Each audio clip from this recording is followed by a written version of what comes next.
Chapter 1107. However, when everyone's gazes landed on Yang Chendong, who was sitting at the head of the table, everyone's expressions calmed down a lot. As long as the sixth young master was there, no one knew what fear was.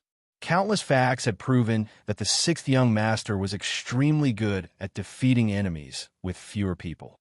As the soul of the army, Yang Chendong felt everyone's gazes on him, but he didn't feel uncomfortable at all. This was because he didn't know how many times he had experienced this kind of situation. This was just one of the countless times he had experienced it.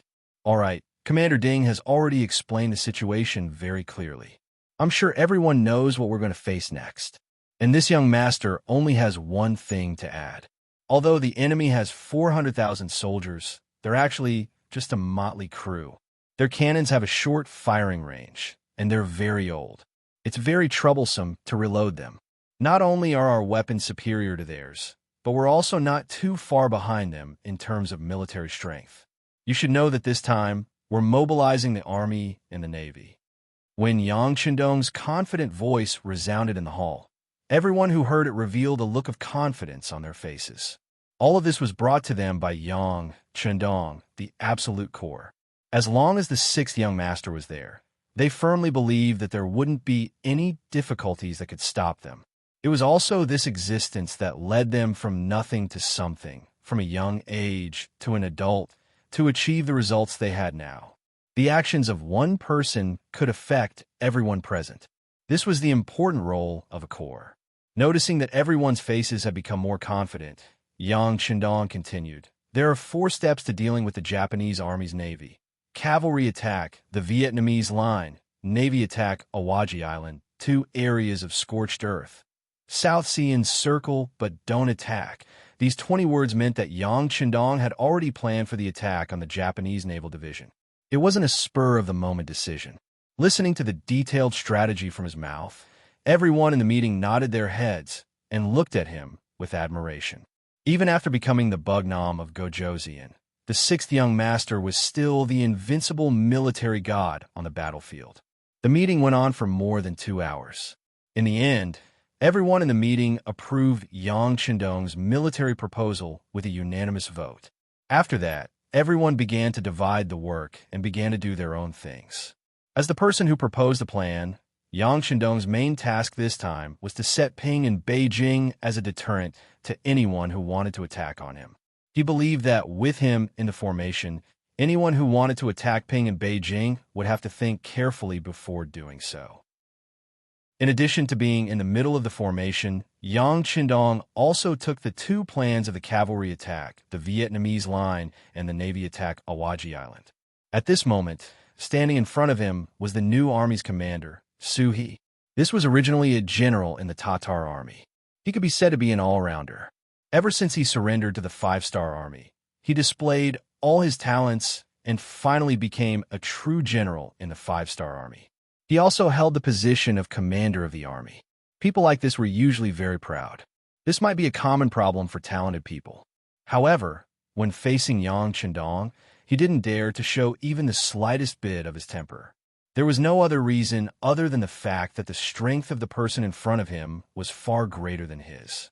Perhaps when 2 people's strength were equal, they wouldn't be convinced of each other's strength. Or if one side was slightly stronger, the other side would want to surpass him at any time. However, when one side was much stronger than the other, even if they tried to catch up, they wouldn't be able to surpass him in time. What was left was only admiration and admiration. Yang Chendong, who had the absolute right to speak and had absolute authority, faced Su He without any pleasantries. He directly said, "This time, the 1st Cavalry Division will stay in Ping and Beijing. Next, it will be the time for the new army to play the main role. Are you confident?" "Sixth young master, we are confident. I am willing to make a military pledge." Knowing that the world's 1st Cavalry Division was finally not going to steal the limelight, Su He immediately said with some excitement. Although he was very proud in his heart, even when the world's 1st Cavalry Division was established, he was a very popular candidate for the position of commander. Later, he took the initiative to develop his style and gave the position to Tian Hu, which became a kind of story. There are also people who always talked about this matter. They said that even if He became the commander of the 1st Cavalry Division, he might not be worse than Tian-Hu. Every time he heard this, He's face would have a satisfied and humble smile. However, only he knew in his heart that Tian-Hu was indeed very capable. Even if he didn't choose to give up at that time and really became the commander, he might not be able to do better than Tian-Hu. Although he admired Tian-Hu's ability in his heart, the proud He wouldn't say it out loud. On the contrary, he used this as a motivation to constantly push himself forward.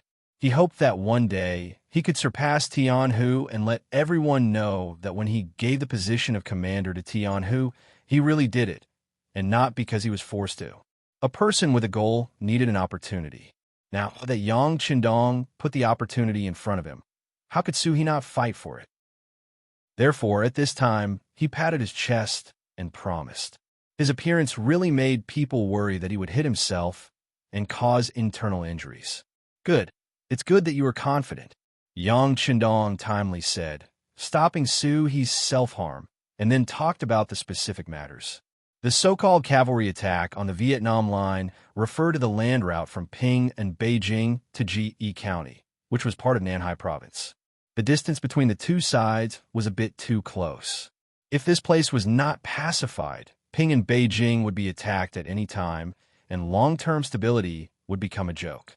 Ji County, which was separated from Nanhai Province, naturally became a place that had to be attacked. It also gave a new army an opportunity to perform. The investigation data from the intelligence department has been sent over. Ji County is not small and is only close to the bustling Ping and Beijing. It has a dense population of 800,000 civilians and 80,000 soldiers. This time, your new army will only have 40,000 soldiers from the 1st and 2nd Divisions, in addition to your new army's 3 cavalry divisions. With 60,000 soldiers against 80,000, and at the same time facing an extremely unfamiliar environment and terrain, you must mentally prepare yourself for a bitter battle. In addition, your new army will also need to send a cavalry division to help the 1st Reserve Division and the 3rd Division to attack Awaju Island. I hope that the cavalry division you send out will be an elite division, understand? As Yang Qindong said this, he didn't forget to carefully look at He's face. Things had to be prioritized, and people were easily swayed by emotions. Since he was going to send a cavalry division to help the 1st Reserve Division, there was a high possibility that he would selfishly send out the weakest division in order to complete his mission. If that happened, the mission of attacking Awaju Island would undoubtedly become more difficult. This was not something that Yang Qindong wanted to see.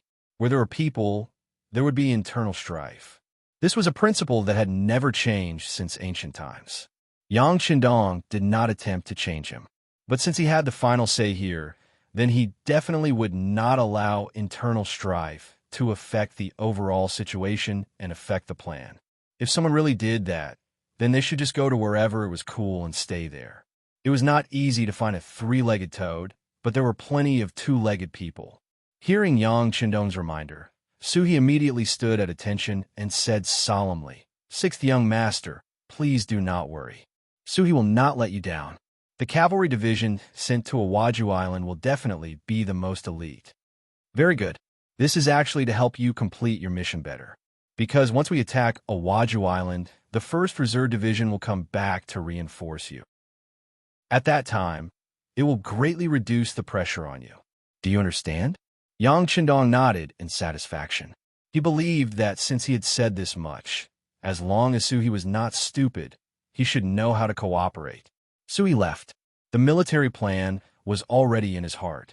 Next, he called a meeting with the 4 division commanders to discuss the matter of sending out troops.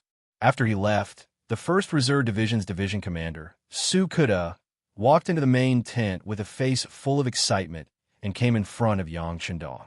As the 1st Division commander of the 1st Reserve Division, Su Kuda knew that he was someone who was about to be put in an important position. He was the important reserve cadre that everyone was talking about. The premise was that as long as he performed well, his future would naturally not be worrying. Therefore, during his time as the division commander of the 1st Reserve Division, he scrupulously abided by his duties and only focused on his job. That was to gather the veterans who had been on the battlefield and had been tempered by the battlefield under his wing. He took care of them and trained them strictly.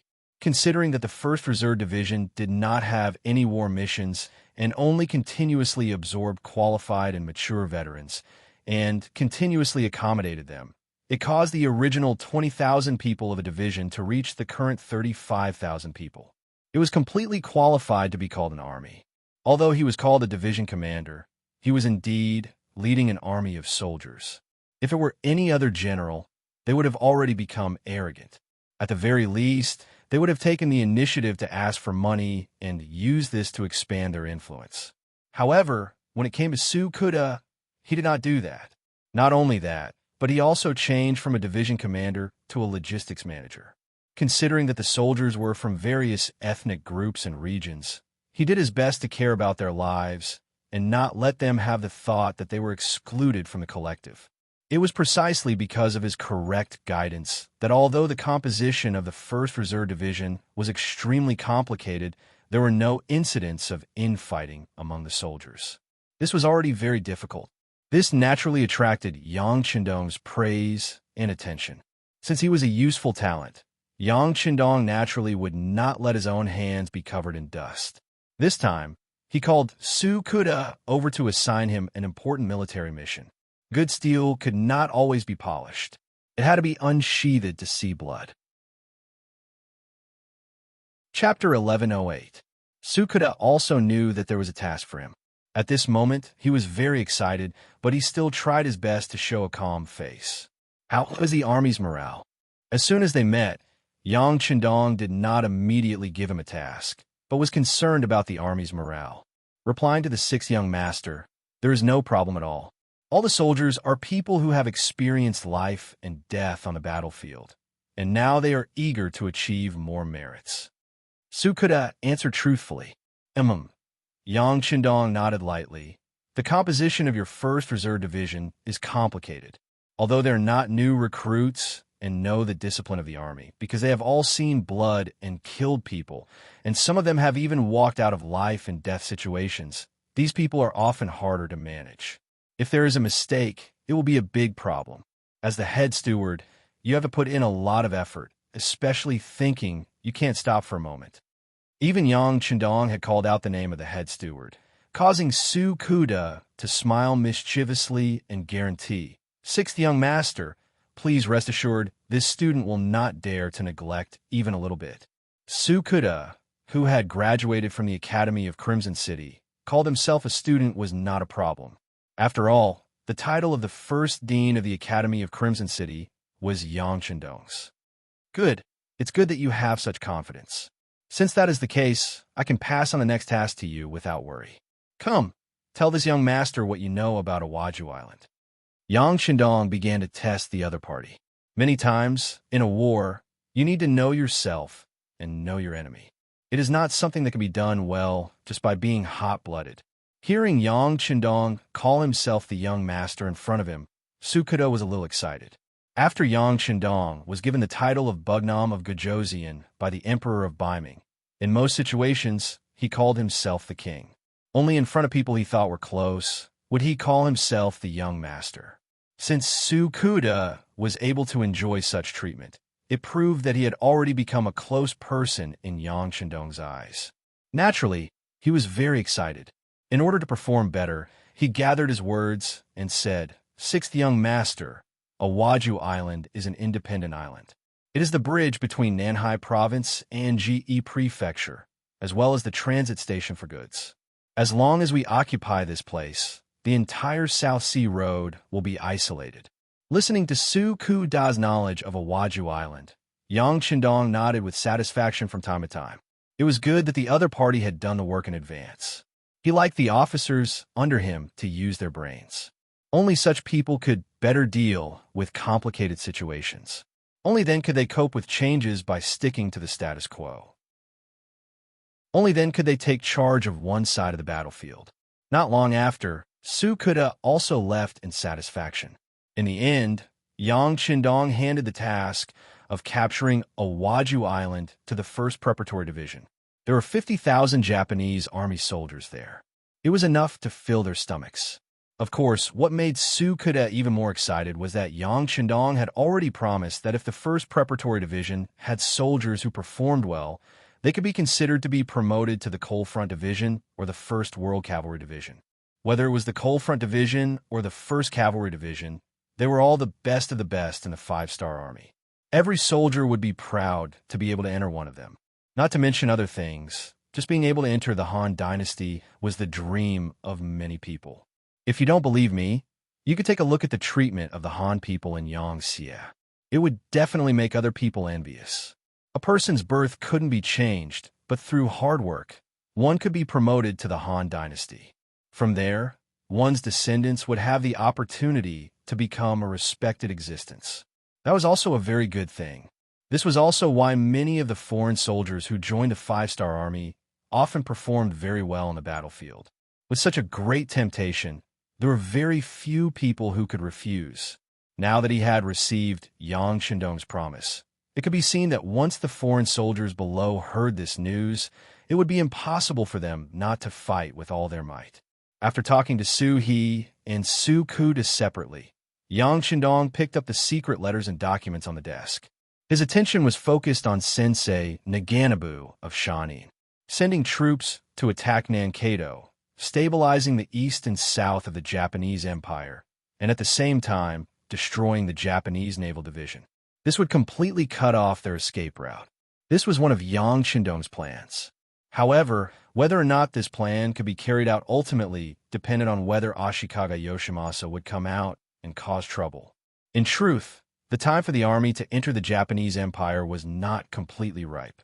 At the very least, the number of soldiers was far from Yang Chendong's expectations. Currently, in the Asian region, the Japanese Empire was second only to the Great Ming Dynasty. Whether it was the population or the strength of the army, the Japanese Empire was ranked at the top. When facing such a power, it was either not to make a move or to make a move. One had to make a move until the enemy was eliminated. Otherwise, there would be a lot of trouble. It was also a coincidence that the Emperor of the Backyard Garden could not hold back and made the first move. After the first attack failed, Yang Chendong fell into a passive situation. This was a good opportunity for internal strife, and Yang Chendong absolutely could not miss it. Otherwise, when Ashikaga Yoshimasa unified the entire Japanese Empire, if he wanted to deal with him at that time, he would undoubtedly have to pay a much greater price. Thus, Yang Chendong came. He appeared on the land of the Japanese Empire with a not very sufficient army. This was why he was able to fight steadily and surely. It was not like when he dealt with the other small countries in Southeast Asia, where he did not make a move, but once he made a move, he would use thunderous means. Since he knew that he did not have enough troops, Yang Chendong had to think of other methods. The best method he could think of was to use the Japanese against the Japanese. Nurturing a force to let the Neon people fight against the Neon people was like how the traitor Old Wang was supported by the Neon people of later generations. Thus, Masashi Naganabu became an important chess piece. A lot of secret letters were written about Sensei Naganabu. Most of them were good news. The last secret letter wrote that Sensei Naganabu had unified most of the warlords in the Shanin-do, and the military strength had increased from the original 10,000 to 50,000. Of course, Sensei Naganabu had the wisdom to do this, but more than that, it was because Yang Chendong could afford it. In the face of absolute benefits, not many Japanese army generals could resist the temptation. It was just that 50,000 people were not enough to face the 100,000 troops led by Maori regularization that were about to enter the Shanin-do. Looking at the secret letter, Yang Chendong hesitated for a moment, then wrote a note. Add another 1,000,000 silver taels. In any case, Sensei Naganabu cannot be defeated in the short term. After writing this note, Yang Chendong called Beta Persei, who was guarding outside the door, and handed the note to him and asked him to do it immediately. This was related to his conquest of the entire Japanese Empire. He could not afford to lose. Beta Persei respectfully took the note and left. Before he left, he handed another urgent telegram to Yang Chendong. This was a telegram from Kusanagi City. Not to mention the content, just the names of Tiger's Mane, Yumian, and Yangtze were all included in the telegram, which was enough to prove the importance of this telegram. Looking at the main body of the telegram, he saw the three of them pleading to send troops to Baiming. Since Yang Qindong sent troops to the Japanese Empire, General Ashikaga Yoshimasa felt extremely pressured. Under the instigation of his subordinates, he asked for help from Baiming. After all, the Japanese Empire was still one of the vassal states of the Ming dynasty, and it was also one of the non-conquering states. Now that they were invaded by the Bugnam of Gojoseon, who was personally appointed by the Emperor of Baiming, it was natural for them to work hard. With the support of Yang Qindong and the financial support of the Baiming Zhu family bank, the Emperor of Baiming, Zhu Qiyu, became arrogant. Originally, he was quite afraid that the development of the five-star army was too strong, and he had long suspected that his achievements would overshadow the emperor. However, considering that his financial resources were tight, he had to endure it. However, with the support of the Zhu family bank, Zhu Qiyu, whose financial resources had greatly increased in a short period of time, finally decided not to sit and watch the development of the five-star army. After communicating with Zhu Qizhen of the Southern Ming dynasty and Yesen of the Walla, and everyone's opinions were basically the same, he finally took action. Under Zhu Qiyu's order, all the logistics channels of the Grassland five-star army were cut off. For a time, the first city and other places became isolated cities. Fortunately, Yang Qindong was already prepared, so it was not a problem to hold on for a while. The first city had been built for several years, and it had always been self-sufficient, so it was not a big problem for it to be suddenly blocked. However, the situation became very difficult for the new Second Army in Jingzhou and Shajing. Not only did the Baiming army cut off the various channels from the outside world to the first city of the grassland, but they also sent troops to besiege Shajing and Jingzhou.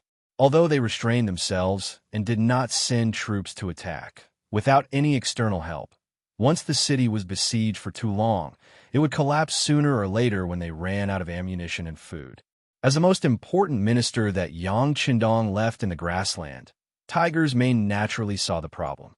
Worried, he found the city lord, Yu Mian, and the logistics division commander, Yang Si.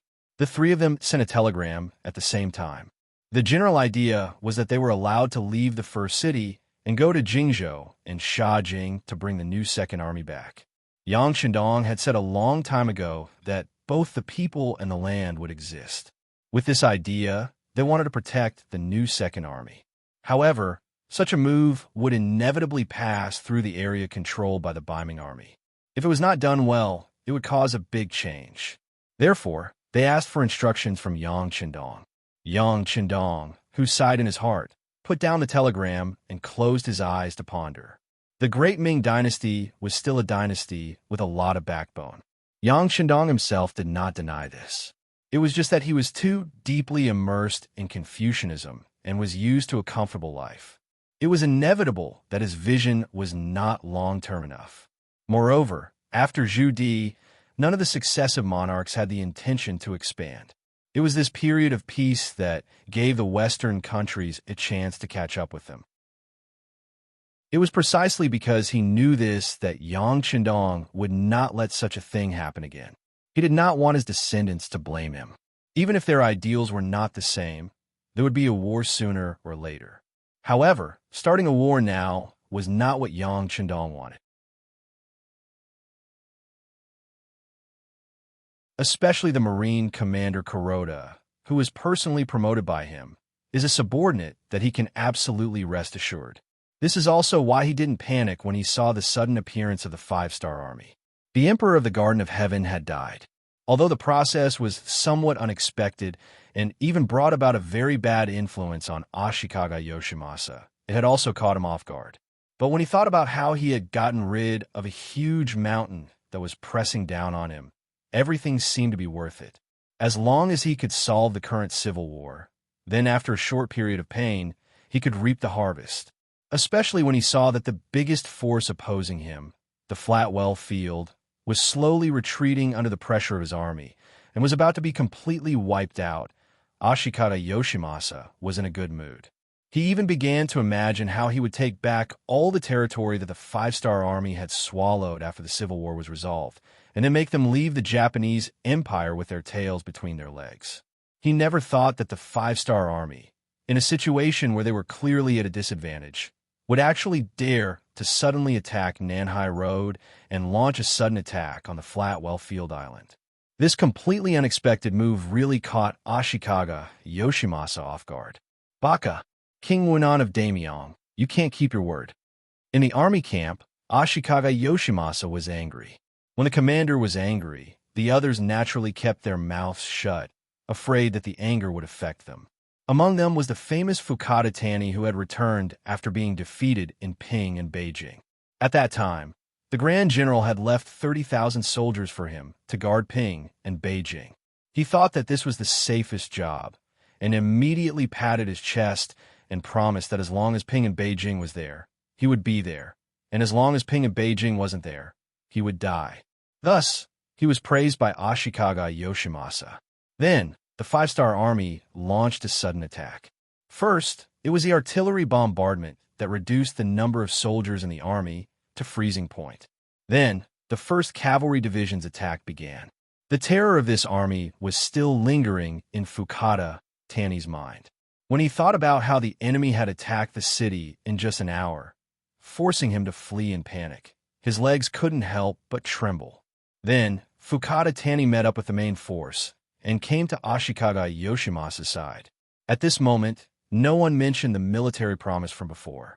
As long as the city was there, the people would be there, and the people would die if the city was lost. However, he knew in his heart that the Grand General definitely hadn't forgotten about this.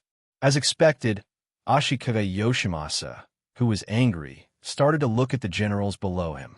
When his gaze moved to the front of Fukada Valley, it stopped moving and slowly came to a stop. Even though he didn't raise his head, he could still feel the burning gaze. Fukada Tani slowly raised his head and saw Ashikaga Yoshimasa's scrutinizing gaze. This scene scared him so much that he almost screamed. Fukada Tani raised his head, and then his face was filled with fear. Ashikaga Yoshimasa didn't care about this, because he had already spoken. "Koen Fukada, I'll give you 50,000 soldiers. Can you take back Ping and Beijing?" This sentence could be understood as giving you a chance to make up for your mistakes. Do you want to take it or not? The strength of the five-star army had already been proven, let alone 50,000 soldiers, even if they doubled it by 100,000. So what? He didn't see the Maori regularization who led 100,000 soldiers to attack and defeated and killed the hegemon of Shanin Road. Uehara Toda didn't seem to have any intention of moving towards Ping and Beijing. Instead, he went to the Shanin Road. Even this famous general knew to pick on the weak. Fukada Tani was far inferior to this person in all aspects. How could he take back Ping and Beijing? Ping and Beijing was lost in his hands. Now, was equivalent to giving him a chance to make up for it. If he refused out of fear, with Ashikaga Yoshimasa's temper, he would probably never be able to make a name for himself. Whether he stretched his neck or retracted his neck, he would be stabbed. At least if he accepted this task, he would be able to live for a few more days. Perhaps he would be able to create a miracle. Helpless, Fukada Tani could only pretend to be full of fighting spirit and say, "General, don't worry. 50,000 soldiers is enough to take back Ping and Beijing." As soon as he said this, the other generals looked at Fukada Tani as if they were looking at an idiot. But then they all closed their mouths. Since this was an impossible task, it was better to act tough than to pretend to be a coward. In fact, not only the others, but even Ashikaga Yoshimasa himself knew that with just Fukada Tani and 50,000 soldiers, it was impossible for him to pose a big threat to the five-star army in Ping and Beijing. However, he still did so. Naturally, he had his own reasons for doing so. There was no need for him to tell anyone else. Fukada Tani happily accepted the task. Ashikaga Yoshimasa naturally did not want to make trouble for him. He only said that he had already chosen the 50,000 soldiers for him. The provisions for the army should also be prepared. They could prepare for today and set off tomorrow. Thus, the military meeting ended. After the meeting ended, All the colleagues looked at Fukada Tani differently. It was as if they were looking at a dead man. Everyone could imagine that he had already lost Ping and Beijing and failed once. If he failed again this time, of course, he would definitely fail. At that time, it would be the end of his life. Fukada Tani, who could see something in everyone's eyes, could do nothing. Who asked him to be targeted by the great general? Now, other than obeying, the only thing left was to obey. He walked out of the tent pessimistically. When he returned to his camp and heard his deputy's report, he almost cursed out loud. It was also from his deputy that he found out that the 50,000 soldiers that the great general gave him were mostly old, weak, sick, and disabled. Almost all of them were captives. They were the spoils of Ashikaga Yoshimasa's campaign. Although being captives did not necessarily mean that they were not capable, it was not wrong to say that they were greedy for life and afraid of death. What was the difference between using such an army to conquer Ping and Beijing, which was occupied by the elite 5-star army? General, we do not have much provisions. It is only enough for 15 days. Although the deputy saw that Fukada Tani's expression was not good, he still had to report some things. Otherwise, he would not be able to do his job properly. 15 days of provisions? Ha ha! Fukada Tani suddenly found that he was not so angry anymore. On the contrary, he even laughed. Of course, this was not true happiness. It was a kind of sad and bitter laughter because of his uncertain future. It would take at least 8 to 10 days to travel from Yuezhong Prefecture to Ping and Beijing. However, he was only given 15 days of provisions. Didn't that mean that he was only given 5 days to attack? If he failed, there would be no provisions in the army, and it would be impossible for him to retreat safely. It was a mission that he would not be able to return from. Fukada Tani did not understand why the great general made such an arrangement. Was it just because he was not pleasing to the eye? Then why didn't he just give the order to kill him directly? Why was this so? Of course, only Ashikaga Yoshimasa knew the reason. At this time, in his tent, the captain of the samurai team, Yamaguchi Fukada, was standing there with a nervous expression. Previously, he received the mission to kill Matsumoto Kazuma. Although he did not see the corpse, based on his many years of experience, he thought that his old opponent who had lost too much blood would definitely die. When he returned to the great general, he reported the same thing.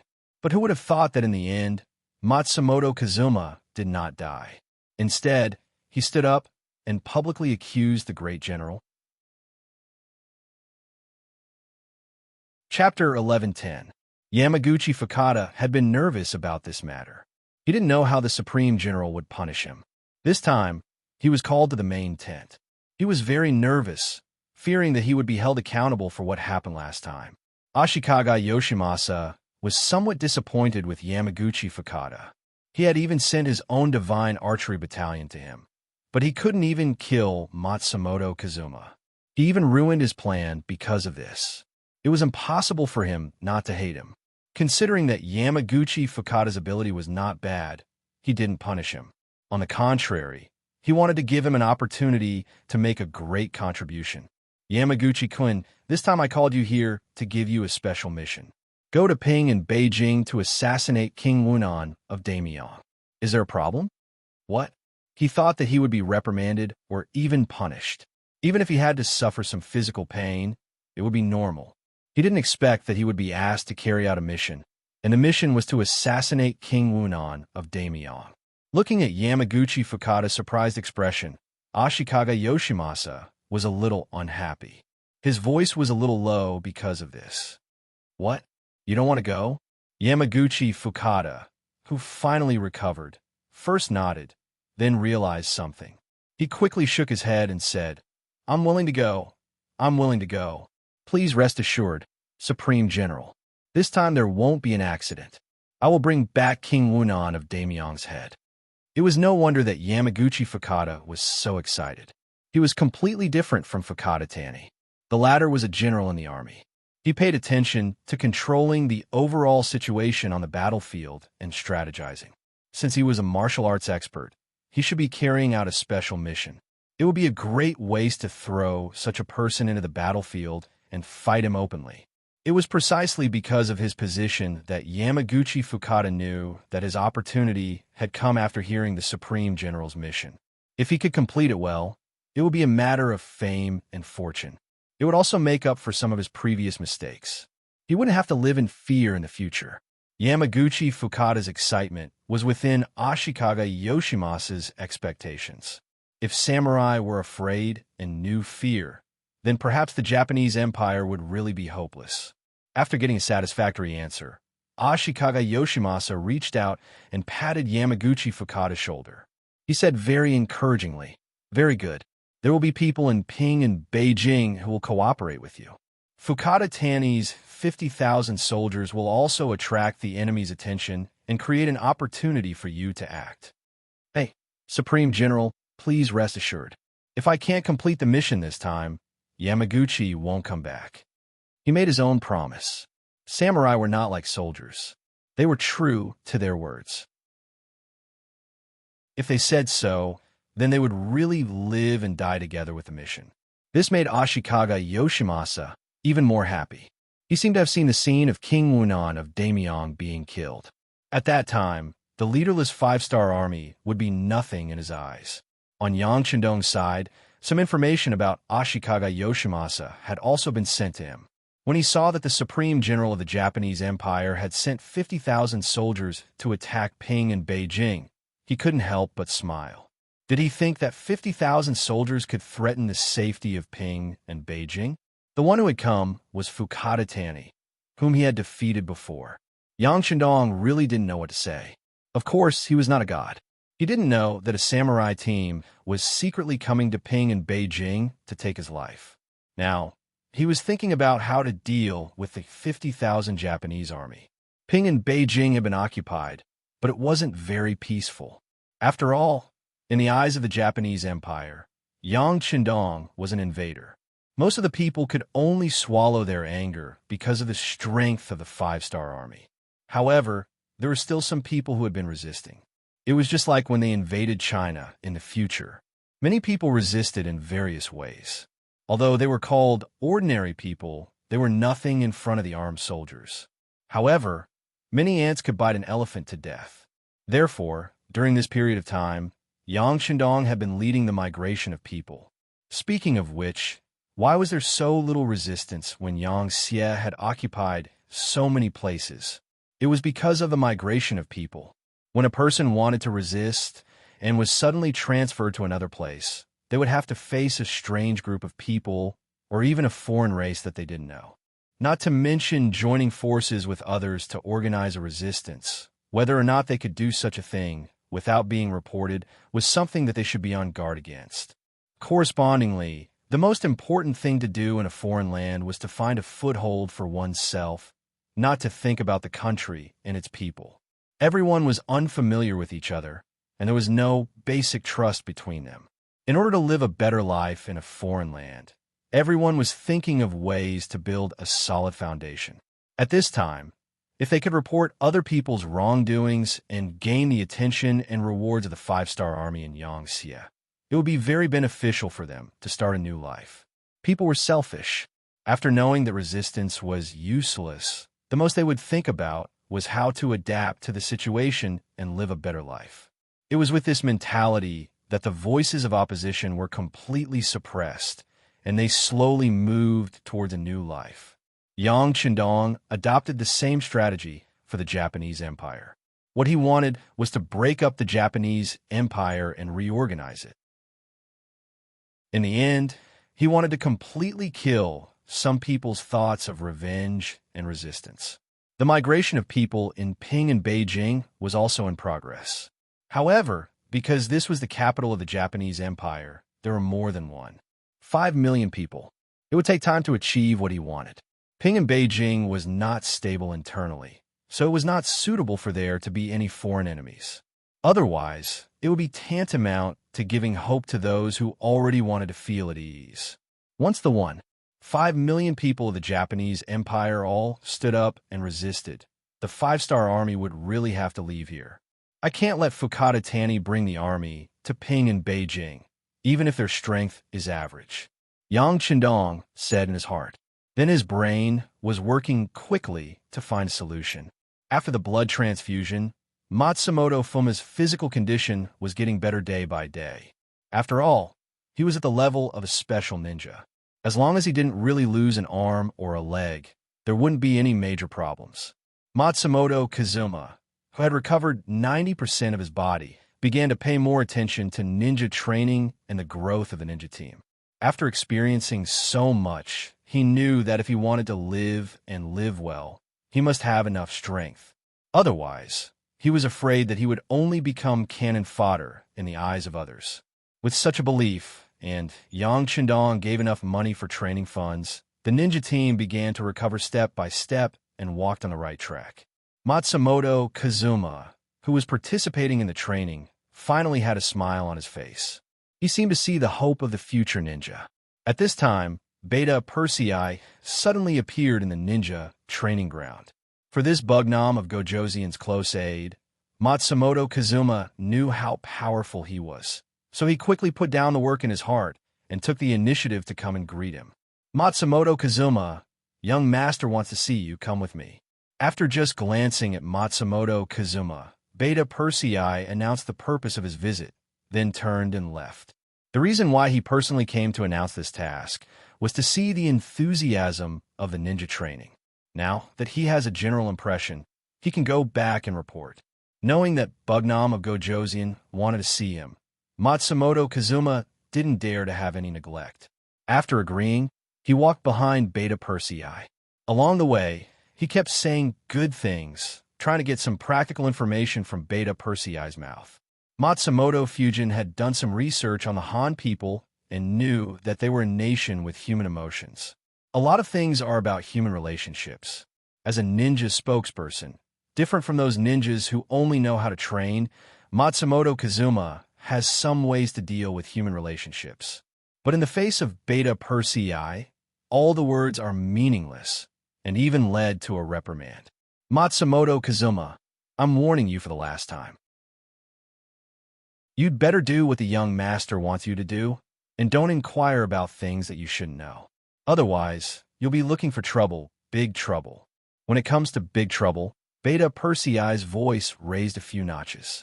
Matsumoto Kazuma's forehead was covered in a layer of cold sweat when he saw the serious expression on Matsumoto's face. He repeatedly promised that he would be obedient in the future and wouldn't ask random questions and break the rules of the army. Matsumoto Kazuma, who was scared by Beta Persei, was scared again when he entered Yang Chendong's tent. Matsumoto Kazuma, I'll give you a task. If you complete it well, your ninja training fund will be increased by 50,000 silver. If you don't complete it well, you have to be prepared to lose your life there. The polarization was so serious that Matsumoto Kazuma didn't know what to say, because from beginning to end, he didn't have a choice. Thinking of Beta Persei's warning, he had to pinch his nose and said, "Yes, please give the order to Bugnom of Gojoseon." Well, the task is very clear. Persuade Fukada Tani, who is rushing to Ping and Beijing, to turn to Shanin Road and cooperate with Sensei Naganabu there to deal with Maori regularization. After giving out the task very simply, Yang Chendong sat with his arms crossed and looked at Matsumoto Kazuma, waiting for his answer. Persuade Fukada Tani. This is the way Yang Chendong came up with the deal with Ashikaga Yoshimasa. If the task is done, there will be no war in Ping and Beijing, which is of course very important for the smooth implementation of the migration plan. As for whether it can be done or not, he is not worried. It just depends on whether the price paid is enough. On the contrary, the person to be sent to persuade him gave him a headache. Later, he found out from the resources that Matsumoto Kazuma and Fukada Tani have a good personal relationship. After all, they used to work together in Ping and Beijing. So he decided to give the task to this person. It turned out to be a surrender mission. Shouldn't ninjas carry out assassinations?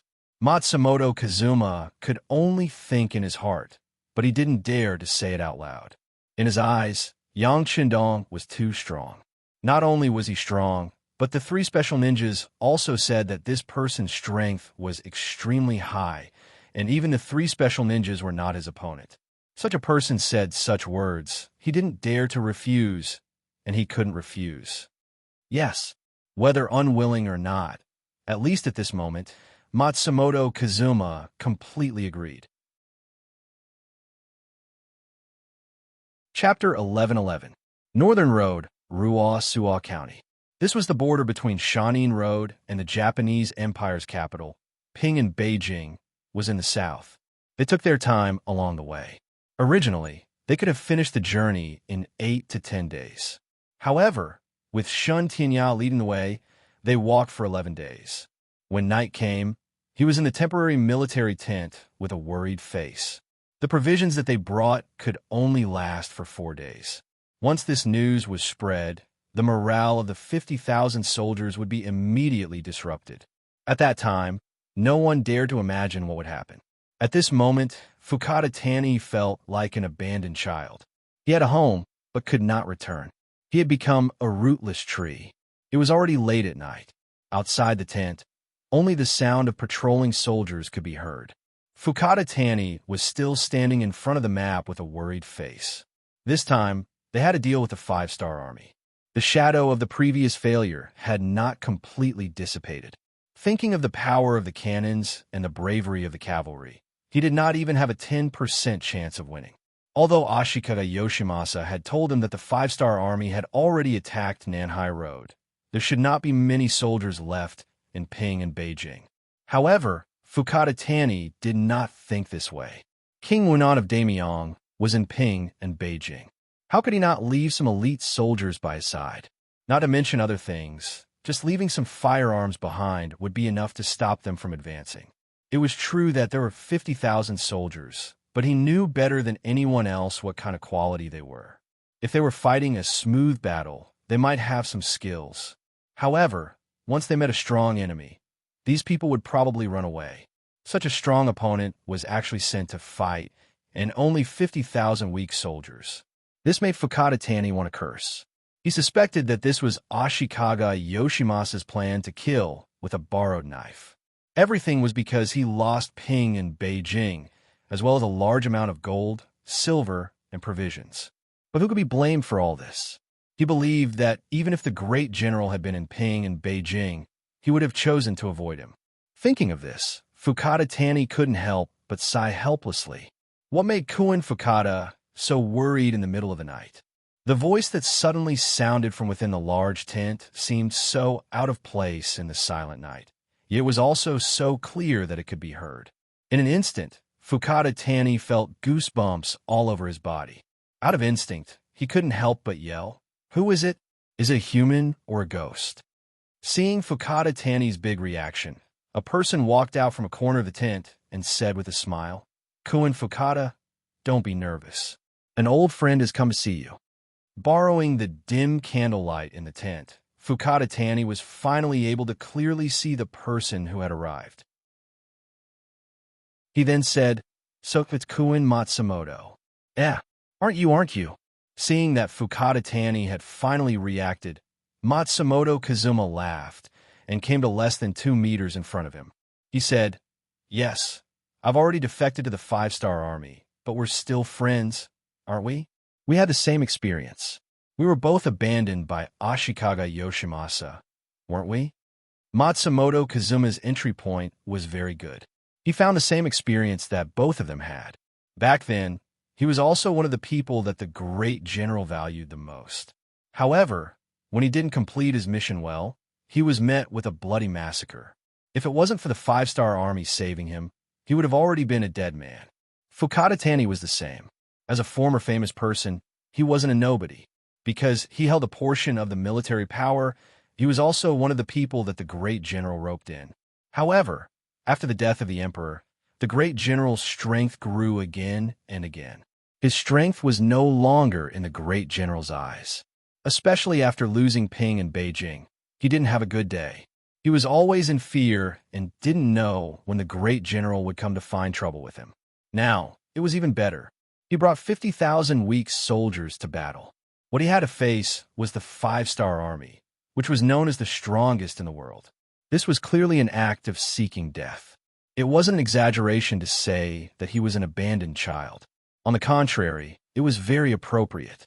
In a way, the two of them were both abandoned children. In the past, they were very familiar with each other. Now that they had the same experience and met again, they had a lot of feelings and even a sense of identity. This was one of the reasons why Yang Chendong sent Matsumoto Kazuma to carry out the mission. Two people who had the same experience would always have more things to talk about.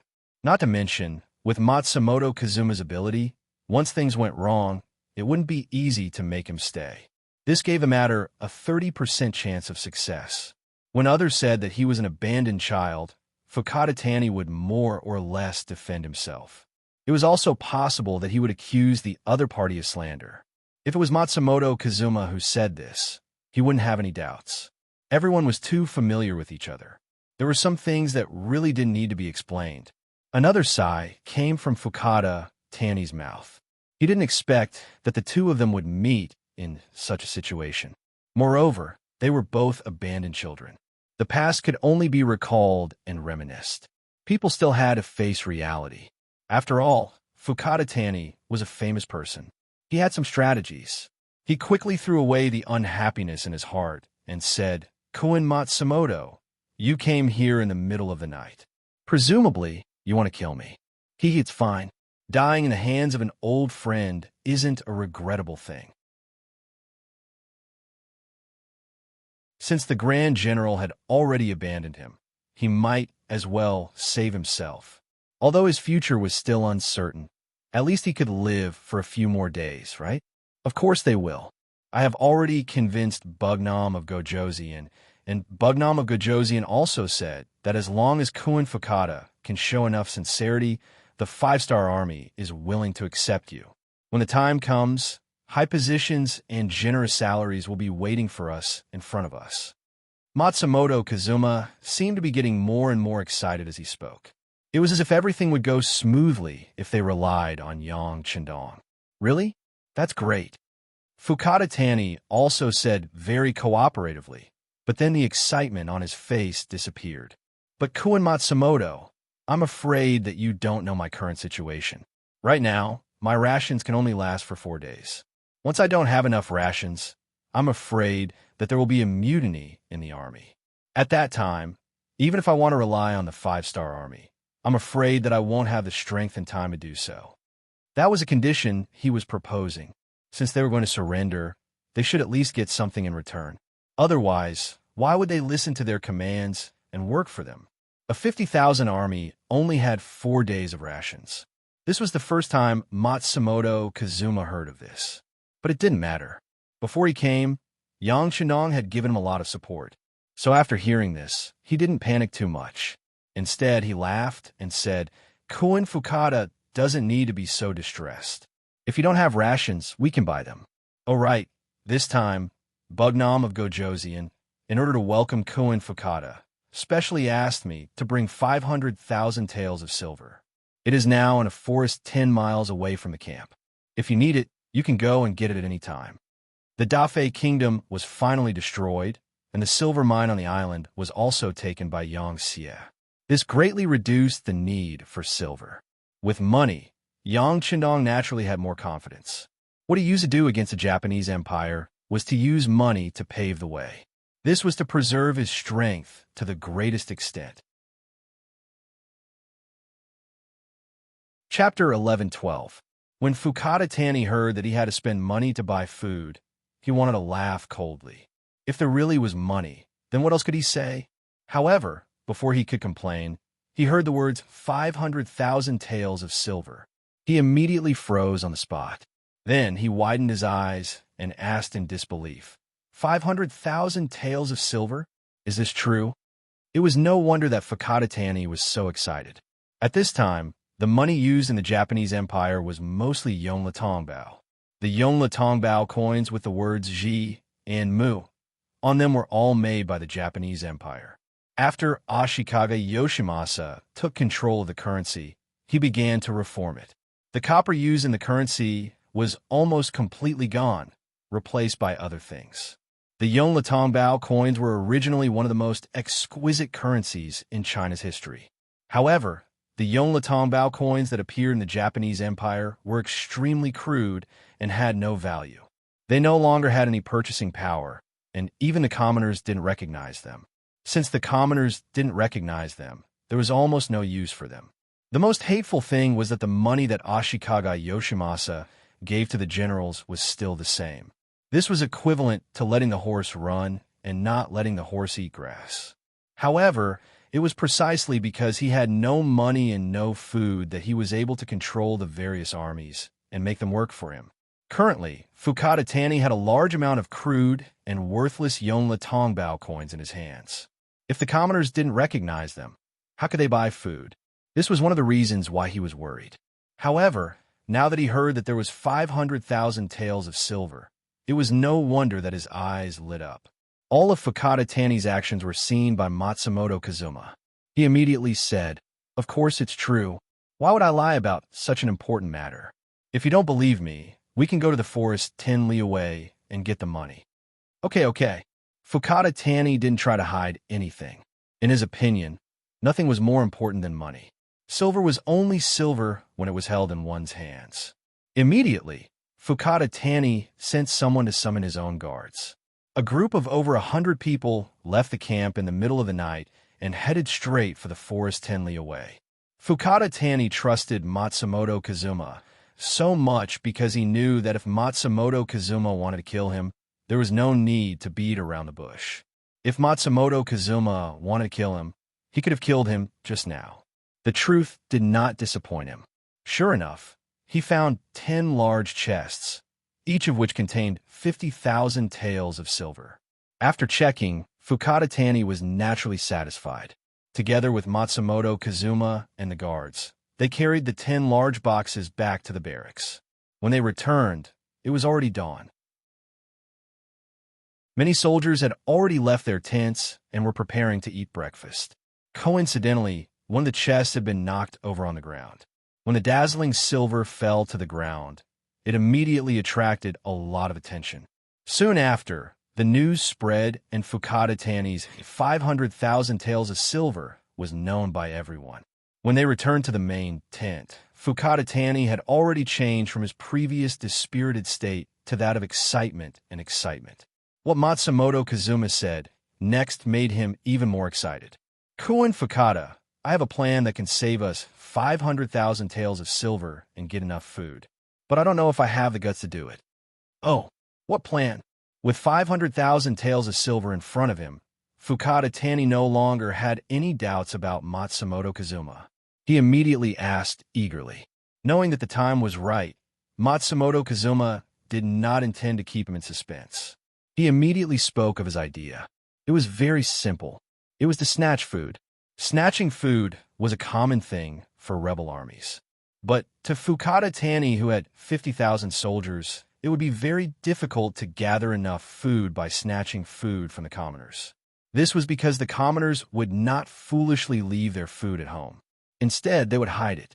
Moreover, without enough accurate information, not only would they not be able to snatch enough food, it was very likely that they would anger the commoners and lead to a chaotic battle, damaging their own strength. Thus, this was not something that an ordinary army would be willing to do. However, if they were to snatch food from other armies, the effect would be completely different. Since they were both armies, their food would naturally be gathered together. There would be no need to search everywhere, and they would be able to gather large amounts of food to solve their urgent needs. Matsumoto Kazuma's idea of snatching food was to snatch food from other armies. After he spoke of his idea, Fukada Tani nodded continuously until he finally laughed out loud. After an hour, the various junior generals who were waiting outside the main tent were finally allowed to enter. Previously, these junior generals looked down on Fukada Tani. Some of them had even thought about where they would run to once the war started. But now, with the temptation of 500,000 taels of silver, everyone's mentality had completely changed. Money could make the world go round, let alone ordinary people. Fukada Tani was also watching everyone who entered the tent. When he saw that their mental state had completely changed, and many of them even looked at him with flattering eyes, he was indescribably happy. At this moment, he finally felt like he was in charge of an army. After waiting for all the junior generals to enter the tent, Fukada Tani, who was sitting at the head of the table, finally opened his mouth and said, "All right, since everyone is here, then there are some things that I can tell you directly.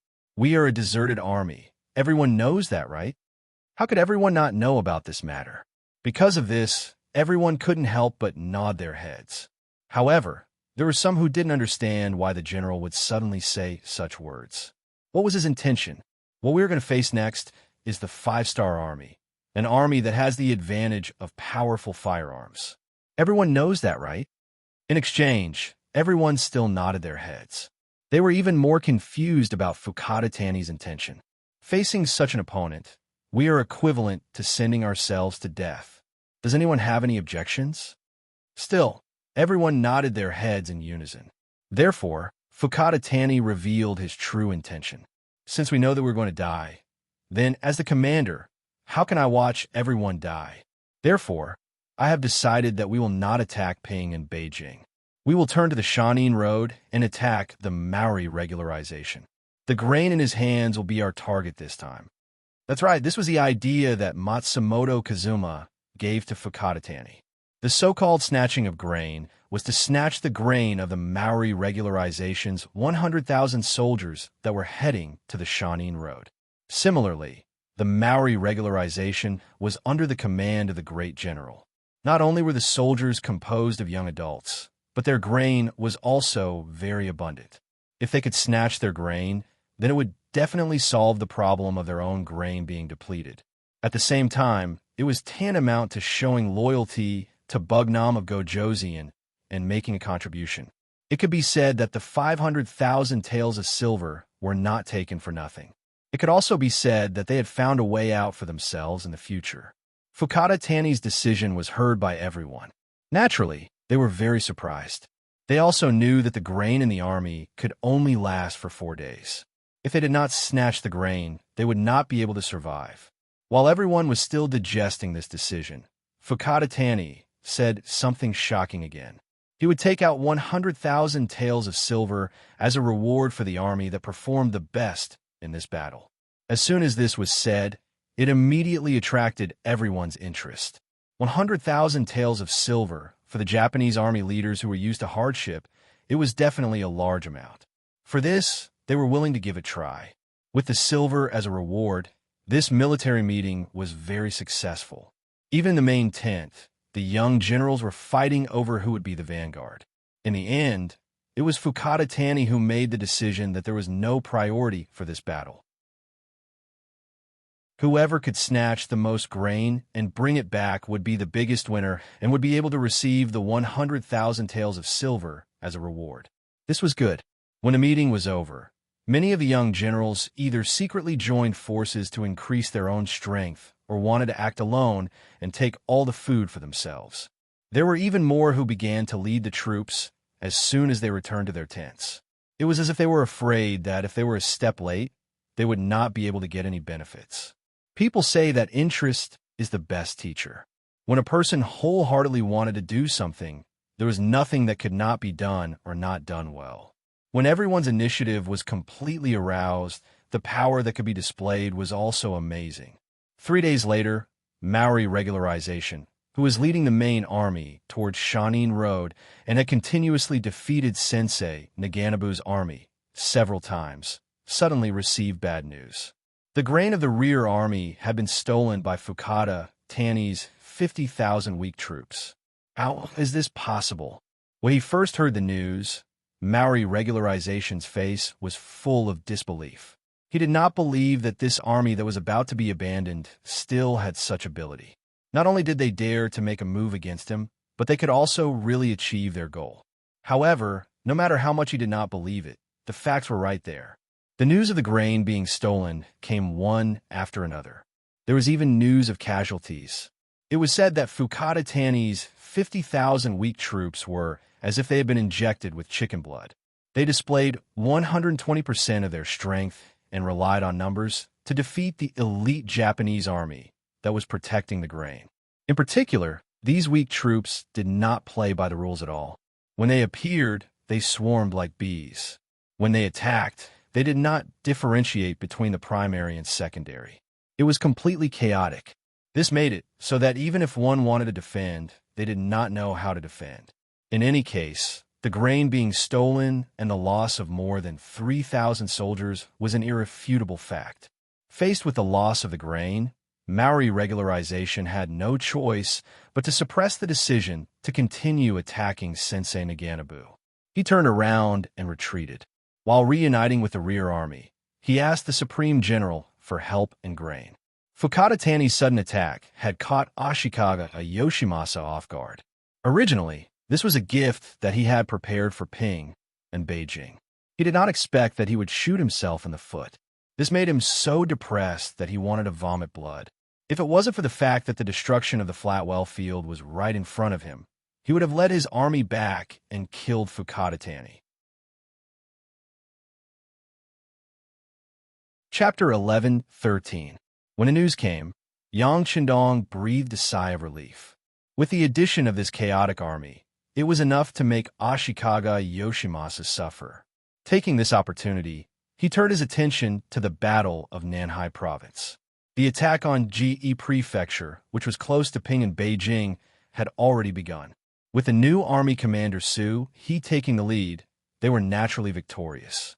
Yang Qindong didn't need to worry about anything. He was more concerned about the Battle of Awaju Island and the reaction of the more than 300,000 Japanese naval division in Nanhai Province. Yang Qindong had set a 20-word policy for Nanhai Province's attack. The cavalry would attack the Vietnamese line, the Navy would attack Awaju Island, the two sectors would be scorched earth, and Nanhai Province would be surrounded but not attacked. The first two sentences had already been completed, and the third sentence was also implemented in Shaanxi Province and Nanhai Province, which were adjacent to Nanhai Province.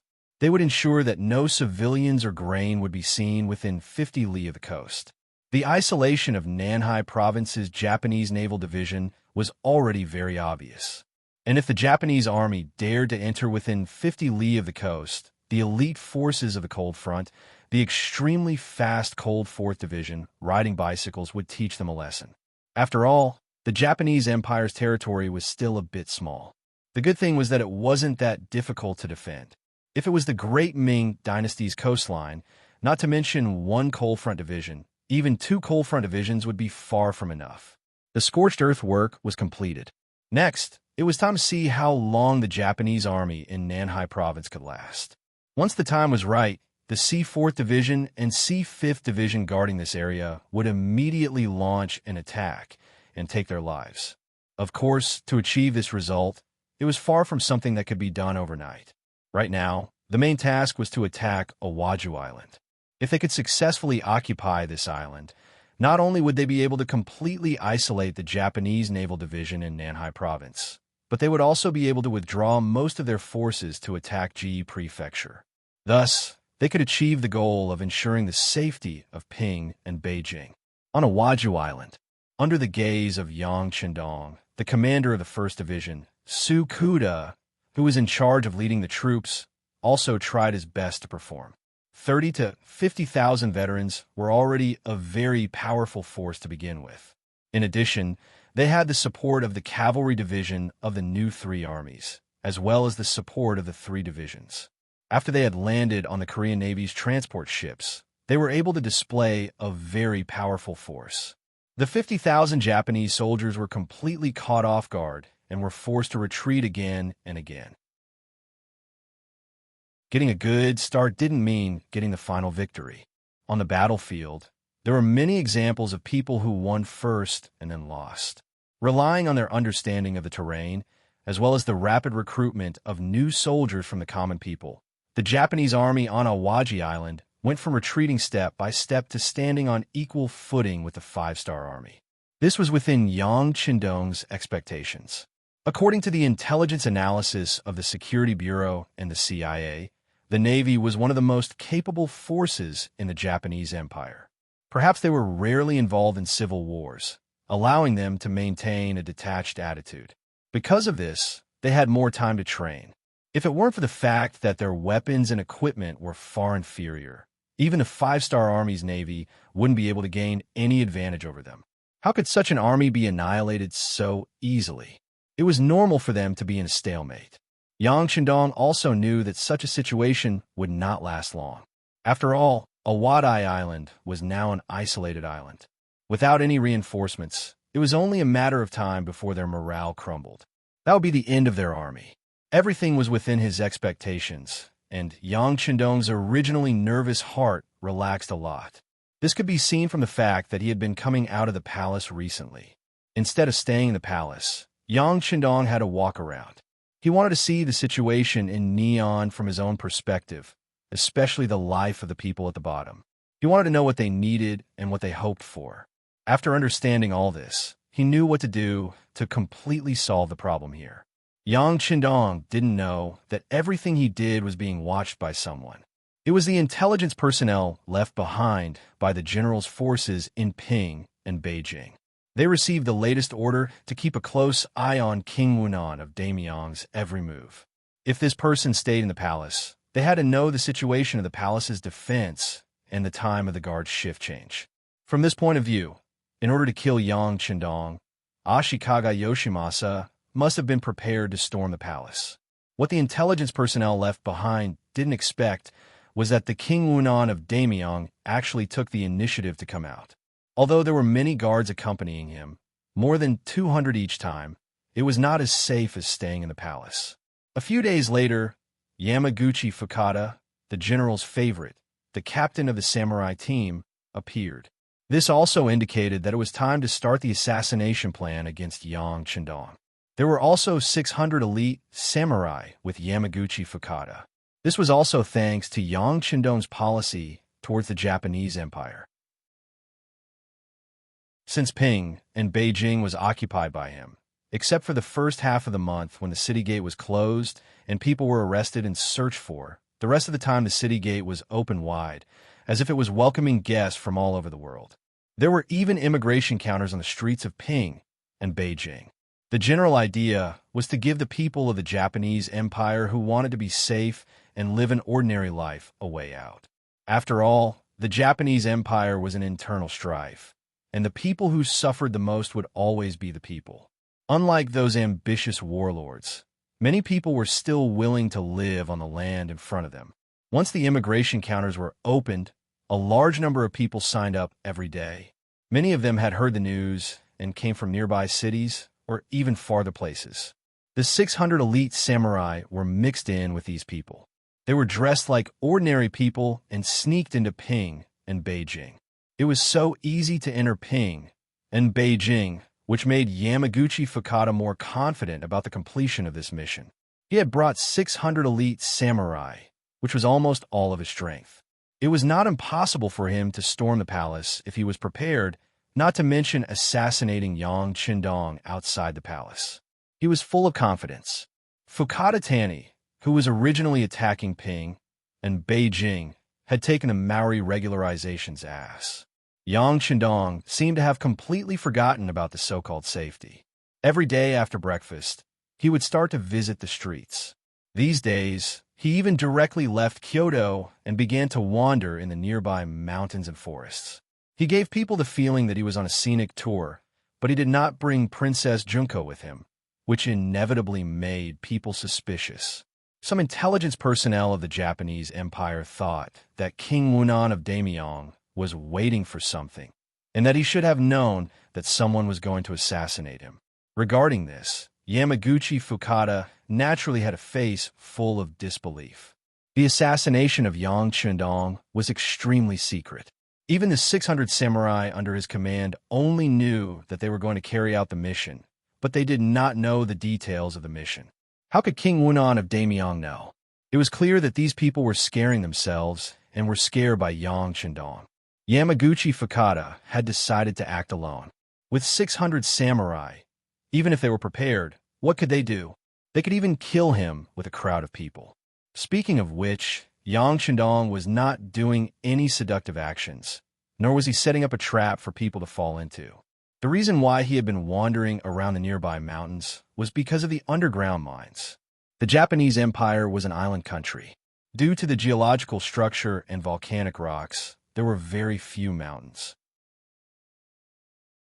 However, in these mountains, there were relatively large reserves of coal, limestone, sulfur, copper, bismuth, and other minerals. The main reason why he appeared near Ping in Beijing was not because of these, but because he knew that there was a silver mountain nearby. This was also the main reason why the Japanese Empire was able to develop in the later period. He came to find the exact location of this place. Speaking of which, he still had to thank Yang Qindong for his previous life. When he was carrying out a mission here under the name of Yang Dong, he happened to hear from a local old man that there used to be a silver mountain here hundreds of years ago.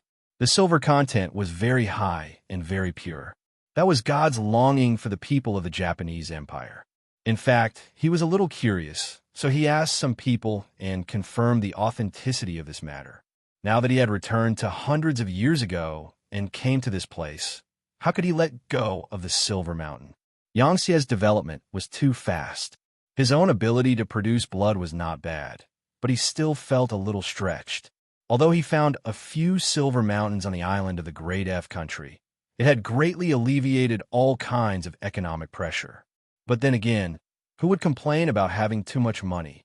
These days, Yang Qindong suddenly thought of this matter. Every day, he wandered around the nearby mountains to determine which mountain was his target. After a few days of hard work, he finally determined that his final target was the 3 mountains in front of him. Later, as long as he sent people to dig and develop, there would be a surprise waiting for him. After many days of hard work, there was finally a good result. Yang Qindong could not help but breathe a sigh of relief. Then, from a distance behind him, there were sounds of fighting and yelling. Then, Beta Persei talked to a long way who ran from afar for a while, then returned to Yang Qindong's side and said, "Young master, someone wanted to assassinate you, but was discovered by Long Way outside and suppressed with a 95 style. Want to kill me?" Yang Qindong was stunned when he heard this. Then he smiled. He now appeared as an invader. Although it was for the sake of the 8th Madam Princess Junko, it also broke the original balance here. It was normal for someone to want to kill him. Since they could force Long Way to use the 95 style, needless to say, the other party's background was not small. All kinds of thoughts flashed through his mind. Yang Qindong asked again, "Do you know who came?" Chapter 11:14. I'll send someone to check it out. Beta Persei turned around and left. After a while, he took the 2 Long Way soldiers and ran towards the direction where the gunshots came from. In that direction, Yamaguchi Fukada was smashing the ground with his fist. Some stones were smashed to pieces under the huge force, but he didn't seem to feel it all. Samurai are different from ninjas. They can use the things around them, plus their own flexibility and speed, etc., to hide their body and achieve the effect of approaching the target at the closest distance. This way, they are better at assassination. In contrast, samurai's combat power is more powerful, but they are only strong in normal combat power. Every time they want to get close to the target, they have to make some big noise. Just like now, as soon as they made their decision, they were spotted by the dragon guards who were in charge of the outer perimeter security. After a failed warning, the dragon guards immediately opened fire. The dozens of warriors who were charging at the front were shot dead on the ground amidst the battle cries. The distance was at least 300 meters. The death of the samurai frightened Yamaguchi Fukada. He was forced to let the other samurai lie on the ground and try not to expose his body as much as possible. But at the same time, he was furious. This kind of opponent that he couldn't reach at all made him feel powerless. Under such a feeling, how could he be in a good mood? "Captain, let's retreat. The guns in their hands are too powerful, and they can fire continuously. If we rush up, we will only die." A samurai captain, who is also Yamaguchi Fukada's trusted aide, crawled to his side and said, "Should we retreat?" Yamaguchi Fukada was unwilling. This time, their appearance was so sudden, but they couldn't get close to the target. They didn't even see Yang Qindong's true appearance. If they give up such an opportunity, it can be imagined that it will be even more difficult to assassinate him in the future. But if they don't retreat now, what's the difference between lying here and waiting for death? Once more time passed and more 5-star soldiers appeared, wouldn't it be impossible for him to retreat, even if he wanted to? For the sake of his subordinate's safety, Yamaguchi Fukada finally made the decision to retreat and look for an opportunity. At this moment, he realized that the five-star army had started to retreat. What's going on? Yamaguchi Fukada was puzzled at first, but then he thought of something and laughed. I know, it must be because the other party's guns are out of gunpowder or they're running out of gunpowder. Otherwise, why would they retreat when they have the upper hand? Yamaguchi Fukada, who felt that he knew the truth, was filled with energy again. After a loud shout, he ordered his warriors to get up and charge forward. However, for the sake of safety, only a few dozen warriors stood up this time. This was the result of many years of hard work to train these 600 elites, but now they died one by one without even touching the opponent's clothes or seeing the opponent's appearance clearly. This result was unacceptable. You guys retreat, the rest of you, charge with me. In order to leave a seed of hope for the samurais, Yamaguchi Fukada gritted his teeth and issued an order, forcing a team of 50 people to retreat, while he himself still resolutely rushed forward. Even if he was going to die, he wanted to die while charging forward. This was the only way to not disgrace the spirit of the samurai. But what happened next made Yamaguchi Fukada have the urge to vomit blood again. Just behind them, when the 50 samurais that he regarded as seeds turned around, 50 Longway members suddenly appeared behind them. These 50 people came in a roundabout way after the battle started, with the idea of completely wiping out the enemy. Under the leadership of Yamaguchi Fukada, the 50 people fired their guns as if they were practicing shooting. The difference was that they were shooting at targets during training, but now they were shooting at real enemies. 50 against 50, the battle ended very quickly. After hearing the gunshots and turning his head, Yamaguchi Fukada saw the scene of all the retreating members dying. At this time, there were less than 10 samurais standing beside him, and this was because the Longway members showed mercy and did not continue to use them as targets. Otherwise, none of them would have survived. At this moment, the distance between the two sides was less than 80 meters. At a distance of 80 meters, the 95 style still had the advantage and completely controlled the situation. Beta Persei finally said, "You guys surrender." Beta Persei shouted this sentence in Japanese. Although it was a little awkward, it was enough for the other party to understand what he said. Surrender? Yamaguchi Fukada's crazy face was constantly twisted. There is nothing more humiliating than surrendering to a samurai. Ninjas could surrender, but samurais could not. This had a lot to do with the requirements of their daily training and education. At this moment, Yamaguchi Fukada first shook his head, then shouted with all his strength, "I've heard that the five-star army's warriors are all good at fighting, but I don't know if you dare to fight with us in close combat, and let us see your methods and abilities." This kind of scene often happened in later generations of TV dramas. Often, when the villain said this sentence, the omnipotent main character would appear. He would either hold a large sword or a red spear and go into battle alone. With just a few answers, he would be able to kill several Woka pirates. It was a very satisfying scene, but that was just a TV effect. In reality, no one would do that. Was it fun to take the risk? Moreover, when the pirates were surrounded by Han people, how many of them would choose to fight you one-on-one? Wouldn't they swarm you or shoot you to end your opponent's life? Idiot. Listening to Yamaguchi Fukada's challenge, Yang Shindong slightly opened his mouth and spat out these two words. Beta Persei, who had been by his side for a long time, already knew what kind of personality the young master had. He also smiled. This idiot in his ears was like an order to open fire. He first raised his right arm high, then quickly lowered it, bringing with it a burst of gunfire. Poor Yamaguchi Fukada, in the end, didn't even touch the corner of a Longway's clothes. He was shot several times and died. Even when he died, his eyes were still wide open, as if he died with a grievance.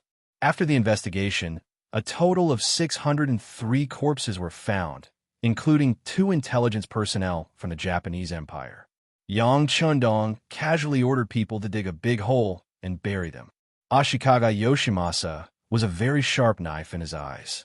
In the eyes of many people in the Japanese Empire, they represented a very powerful existence. They were not in Yang Chendong's eyes at all. They were just countless assassins who wanted to kill him, but in the end, they were killed instead. Yang Chendong really didn't have the slightest interest in them. Because this incident happened outside the city, it didn't attract any attention. Only some high-level members of the five-star army knew about it. Matsumoto Kazuma, who had just returned from the Shanin Road, was fortunate enough to know about this news. His face was full of shock and stupefaction.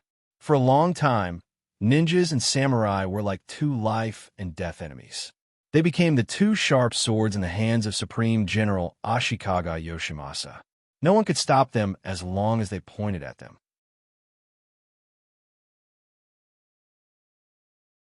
Chapter 11:15. But now, the ninjas surrendered to the five-star army, and all the samurai were killed. This result shocked Matsumoto Kazuma, but it also strengthened his determination to be loyal to Yang Chendong. This master was too powerful, so powerful that even a little bit of resistance was a sin. In the face of such a person, it was best to be obedient. Perhaps the ninjas could be carried forward under his leadership. As for his old enemy, Yamaguchi Fukada, he died without a trace. He couldn't say whether he was happy or disappointed, because anyone who became an enemy of Yang Chendong would end up like this. The only difference was that it was sooner or later. Matsumoto Kazuma didn't feel anything. Yang Chendong wasn't a person who didn't fight back.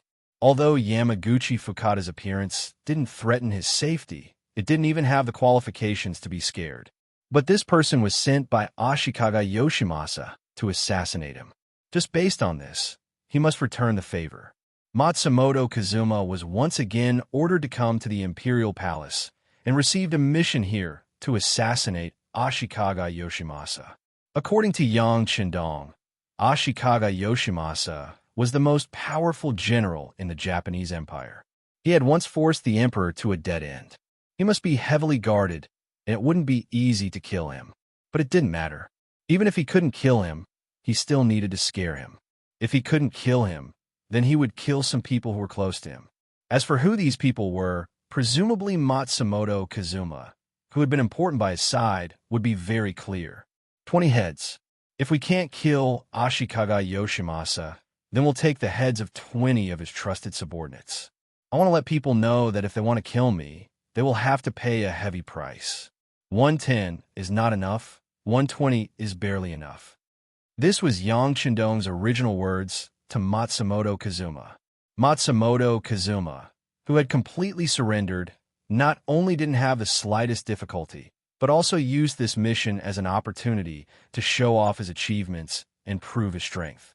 He personally led Suzuki, 10 jonin, and 30 chunin to send out the mission, proving their determination to complete this mission. Yang Chendong, who sent out this mission, turned his head as if nothing had happened. He sent a report to Yu Qian, asking him to arrange mining personnel to come to the Japanese Empire. Then he focused his attention on the campaign to conquer Nankado. The war in the Jioi prefecture was as difficult as he expected. The soldiers and civilians of the Japanese Empire on the island resisted with all their strength. As an important stronghold of the Japanese Naval Division, the people here lived a good life. They were rarely affected by the war. After encountering the invasion of the five-star army, in order to protect their power, they naturally resisted with all their strength. And because of the participation of the people, the enemy was developing more and more. Fortunately, the commander of the new army, Su He, took these factors into consideration before leaving and barely managed to maintain the situation. When the reinforcements appear, it's time to counterattack with all their strength. Compared to the stalemate in the Jioi prefecture, the attack in the Iwaju Island became smoother and smoother. Although the initial resistance was fierce as the 1st Reserve Division got used to the battlefield environment and exerted all their strength, the Japanese army in the Iwaju Island, without any outside help, finally showed signs of defeat and continued to expand. Finally, after 12 days of resistance, the main force was destroyed and the rest were captured. The flag of the five-star army was planted in the Awaju Island, which meant that the South Island had completely become an isolated city without any support. If they want to escape, they have to go through the artillery fire of the C4 Division and the C5 Division patrolling the surrounding waters. After suffering heavy losses in several consecutive attacks, they finally became well-behaved. After successfully capturing the Awaju Island, according to the previous plan, the defense of the island was handed over to the E1st Division. He himself took the 1st Reserve Division and a division of cavalry back to the Gyo-e Prefecture by transport ship and dealt with the remaining Japanese army together with Commander Suhei. Compared to the five-star army, Ashikaga Yoshimasa's situation became more and more difficult. Although the opposing forces in the Flatwell field had gradually lost their survival space under his suppression, the sudden appearance of ninja killers still gave the Supreme General a great headache. Fortunately, with the protection of the Divine Archery Battalion, plus the protection of the always cautious guards, he didn't get killed by the ninjas, but following that, his trusted subordinates were constantly killed. In just a few days, more than a dozen of his trusted subordinates had died, and it seemed that the ninjas didn't have any intention of stopping. Yamaguchi Fukada's samurai brigade had been missing for a long time, and Ashikaga Yoshimasa had reason to suspect that they had been completely wiped out. The appearance of these ninja killers also proved his guess. This was simply a revenge and targeting method implemented by the King Wunan of Daimyeon. Originally, it was him who made the first move. Was there anything wrong with the other party giving him a taste of his own medicine? He just hoped that these ninjas would leave quickly so that he could restore the stability under his rule. Finally, the 20 heads of the ministers were gathered together, and the ninjas suddenly disappeared without a trace as if they had come. Ashikaga Yoshimasa felt that the wind had passed, and, at the same time, he ordered the army to go down north and launched the final attack on the Flatwell field that had less than 10,000 soldiers. The Flatwell field was the minister that the emperor relied on, and he rose up after Princess Junko announced to the world that Ashikaga Yoshimasa had committed a crime. Logically speaking, even if he wasn't Yang Shindong's ally, he wouldn't be his enemy. But Yang Shindong didn't have a good impression of this person. Since you have so much power, why didn't you stand in front of the emperor earlier? If you did that, how could Ashikaga Yoshimasa be the dominant force? You didn't do that, but stood out after the death of the emperor and claimed to be righteous. This kind of person was clearly trying to take advantage of the situation. Yang Shindong didn't have the heart to pay attention to such a person and allowed him to slowly weaken under the powerful attacks of the Grand General until he disappeared. Yang Shindong had never been interested in the internal strife of the Japanese Empire. He was constantly accumulating his strength, waiting for the grand battle with Ashikaga Yoshimasa. At that time, the entire Japanese Empire would be decided. For the sake of this day, the foreign divisions formed by the various provinces were sent to a nation by the Navy's transport ships. The appearance of the foreign 4th Division, the foreign 5th Division, and the foreign 6th Division made the chips in Yang Shindong's hands even heavier. In the 8th month of 1458 AD, 8 months after Yang Shindong arrived in the Japanese Empire, Ashikaga Yoshimasa finally dealt with the biggest opposition to him, the Flatwell field, and killed him in the midst of the chaos. Then, he began to mobilize his troops, looking as if he was going to head straight for Ping and Beijing. A great battle to determine the ultimate leadership of the Japanese Empire was about to begin. After Flatwell Field was killed, the Grand General Ashikaga Yoshimasa, who had successfully taken over the Hokuriku province, quickly received a letter of surrender from the ruler of the northernmost Hokuriku province. At this point, he became the new king of the Japanese Empire. If it wasn't for the sudden intervention of the five-star army, his power would have far surpassed that of the deceased emperor. Ashikaga Yoshimasa, who had reorganized the army left behind by Hireda's death and recruited a lot of new troops from the local area. His army had reached a total of 500,000 men, and he led his army down south, heading straight for Heian City. From his point of view, it was time to settle the grudge between him and Yang Shindong. The Awaji Island and Gye Prefecture had already been taken by Yang Shindong, and only Nankado was not in his hands. However, that didn't matter anymore. with the C4th Division and C5th Division keeping an eye on that place. And with the absolute advantage of the high-tech artillery, the other side had no chance of escaping. Without any support, and even with the supply of food and water completely cut off, how long could the 300,000 Japanese army in Nankato last? Yang Shandong was also curious. Of course, now was not the time to think about these things. The Grand General had already led the main forces to head down. How to stop the enemy's attack was the problem that needed to be considered now. There was also news from the mountain shade. The local force, Sensei Naganabu, that he supported had finally lost to the 100,000 elite troops of the Maori regularization. Originally, Shun Tinya's sudden attack, after snatching the rations of Maori Jing's 100,000-strong army, had indeed foiled the enemy's original plan, forcing them to turn back. However, elites were elites.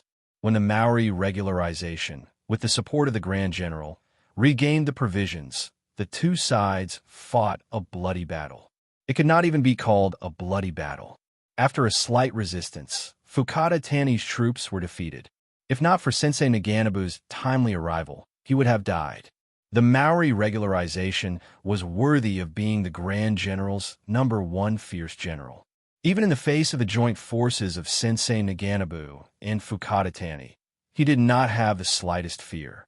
Instead, he ordered a fierce attack. In the end, after a standoff of 12 hours, Sensei Naganabu, who had allied with the Maori regularization, was disappointed to find that some of his allies had left him.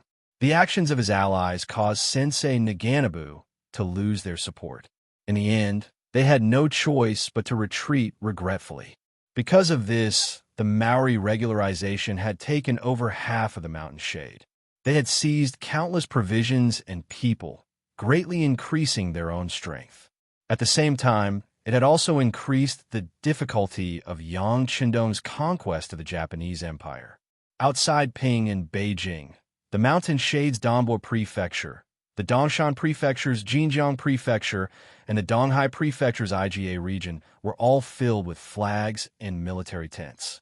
From a distance, it looked like there was no end to it. It looked like they were going to rush up and tear apart Ping and Beijing. In the palace of Ping and Beijing, Yang Qindong was not aware that he was surrounded. On the contrary, he had a relaxed expression on his face.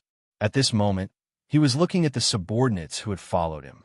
The 1st Cavalry Division's commander Tian Hu, the 4th Army Division's commander Ling Daqiang, the 7th Army's commander Tian Su, the new Army's commander Su He, the 1st Reserve Division's commander Su Da, as well as the 2nd, 3rd, 4th, 5th, and 6th Division's commanders were all present. Behind them were the 5-star Army's 220,000 soldiers.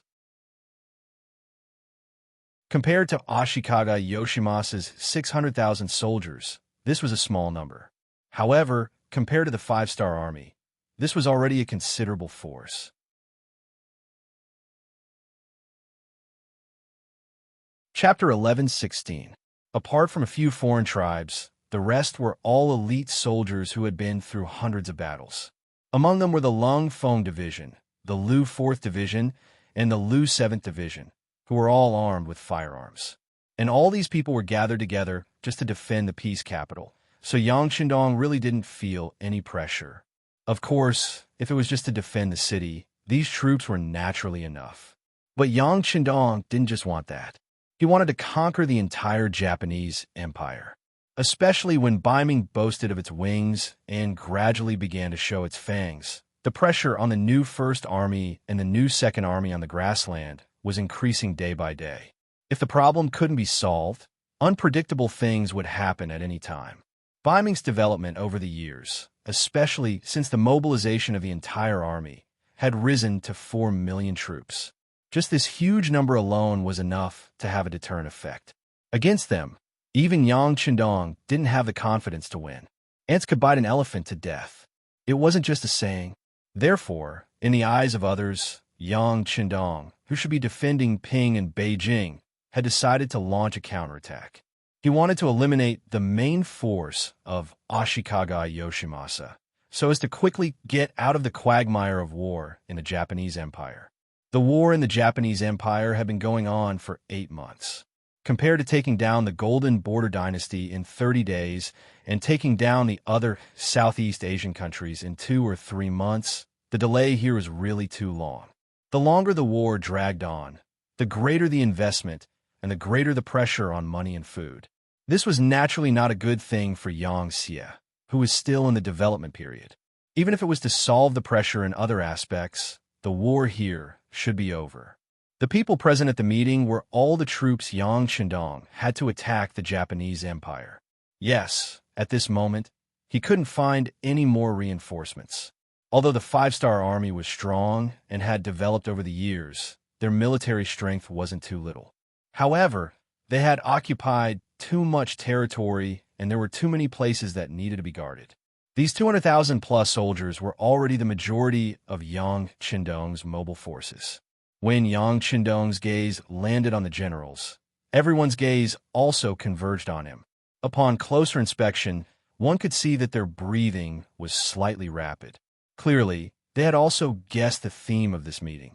They knew that the war was about to begin, and that the time to make a great contribution had come. Compared to the nervousness in the hearts of the generals, Yang Qindong was extremely relaxed. The reason why he made this decision was because of the song. Yang Xie's growth today was all thanks to Okura. From small daily necessities to big guns and cannons, Yang Xie earned a lot of money and expanded his power. Advanced technology and weapons that were hundreds of years old were the key for Yang Qindong to become stronger and achieve his great goals. This time, with 200,000-plus soldiers against 600,000, Yang Qindong also had to rely on Okura's strength. A completely feasible plan was already in his mind.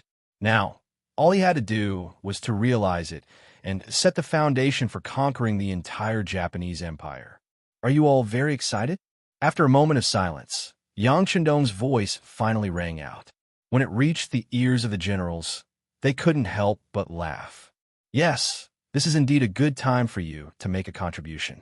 This battle will also be our victory, a moment that will forever be remembered in history. Is everyone ready? When Yang Qindong's voice resounded through the entire imperial palace, all the generals replied in unison, "Be ready at all times." Very good. Satisfied with everyone's answer, Yang Qindong once again said in a clear voice, "Generals, listen up." At the same time, in the Japanese army's camp, Ashikaga Yoshimasa was also holding a military meeting. Many of his subordinates stood on both sides, waiting for the general to make a strategic decision. Their military strength was almost 3 times that of the 5-star armies. They were also very familiar with the terrain and had the support of millions of Japanese Empire citizens. Ashikaga Yoshimasa couldn't see any possibility of failure. At one point, he even thought that the 5-star army was able to conquer Ping and Beijing because they took advantage of a loophole. If it wasn't for the internal strife that was too serious, how could the 5-star army achieve such results? Yes, the 5-star army had powerful firearms, and their power was very great. However, when facing the charge of hundreds of thousands of soldiers, firearms could only play a supporting role. In the end, it still depended on the strength of the soldiers. Otherwise, there wouldn't be a history of small guns and rifles defeating cannons and machine guns. Besides, the Japanese Empire didn't have any firearms at all. They also had some ordinary redcoat cannons, about 100 of them. These were the ones that Ashikaga Yoshimasa took the initiative to submit to Beiming's emperor, Zhu Qiyu, and were transported by sea. As for ordinary firearms, they also had about 5,000 of them. Although they were far inferior to Lung Feng's Type 95 and Type 81 rifles, they could still fire up to a few hundred meters away, which could boost the morale of the soldiers. The most important thing was that they had enough military strength and the support of the citizens. This was also where the general's confidence came from. Other than the Northern Land Road, which was affected by the war, the grain fields of Donghai Road, especially the Dongshan Road, which was the largest area, were almost unaffected. With enough food, even if they faced a 5-star army for a few years, they could still hold on. Compared to the 5-star army, who had to rely on sea transportation for all their food and drink, they already had a natural advantage. With such confidence, Ashikaga Yoshimasa, who was sitting at the head of the table, had a smile on his face throughout the meeting.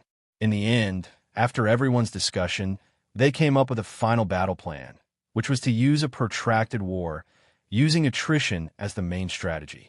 In the end, they would force the five-star army to retreat from the Japanese Empire and achieve their goal of independence. Doesn't the five-star army have cannons?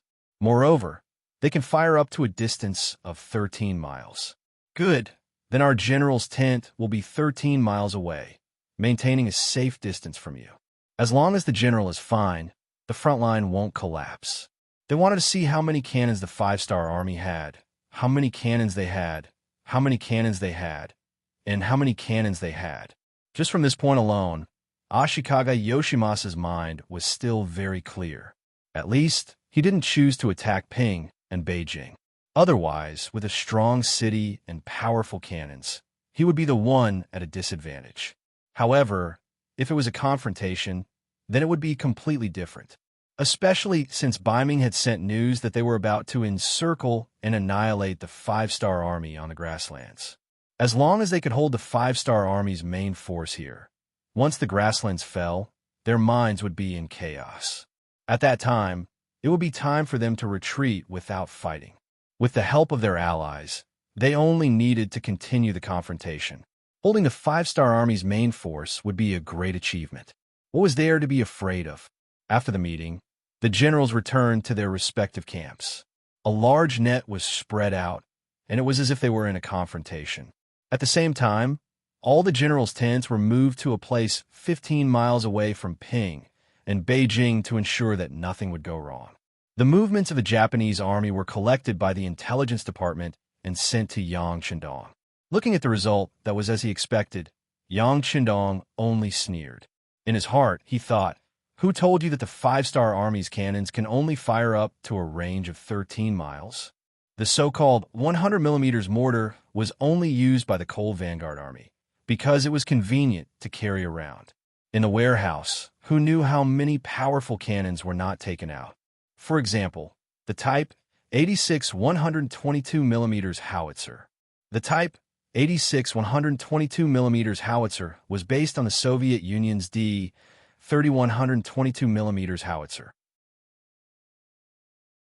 According to the needs of modern warfare, the Type 86 122mm howitzer was developed in 1985 to replace the old Type 54 and 54-1 or 122mm howitzer. The Type 86 122mm howitzer's barrel was longer, and it was 30 times the caliber. It weighed 3.2 tons and had a firing rate of 6 to 8 rounds per minute. It had a 360 degrees firing range. It could use anti-personnel grenades, armor-piercing bullets, extended-range bullets, smoke bombs, flares, anti-armor shrapnel, and many other types of ammunition. The range of normal shells was 18 kilometers, and the range of concave extended-range bullets was 21 kilometers. The Type 86 used anti-armor shrapnel that contained 30 bullets. It had an armor-piercing thickness of 500 millimeters and a maximum range of 15 kilometers. Compared to other types of howitzers, the Type W86 structure was compact, easy to operate, long range, high accuracy, simple manufacturing, and low cost. It could be said that it caught up with the world's advanced standards, especially the Type 80 SAXS 360 degrees firing range and long range. It was second to none in the world. The range of the Type W86 was 15 kilometers, which was twice the range of the 100mm howitzer. It could definitely catch the enemy off guard. In Ping and Beijing's national treasury, there was a 122mm howitzer.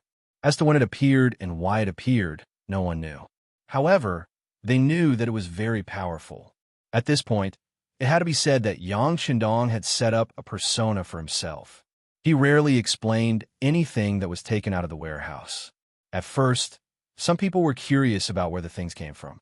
Beta Persei had also made mistakes in this regard. He even chased after Yang Chendong for an answer. The answer was that he did not get any answer and was even arranged to train in the army. This scared Beta Persei. He was not afraid of hardships as a soldier, but he was afraid that he would lose his identity as a Yang family servant.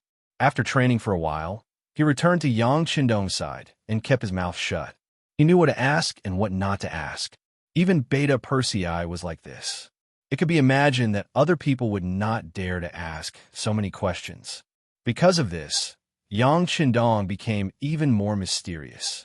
When the 122mm howitzer appeared in front of several generals, they were inevitably shocked.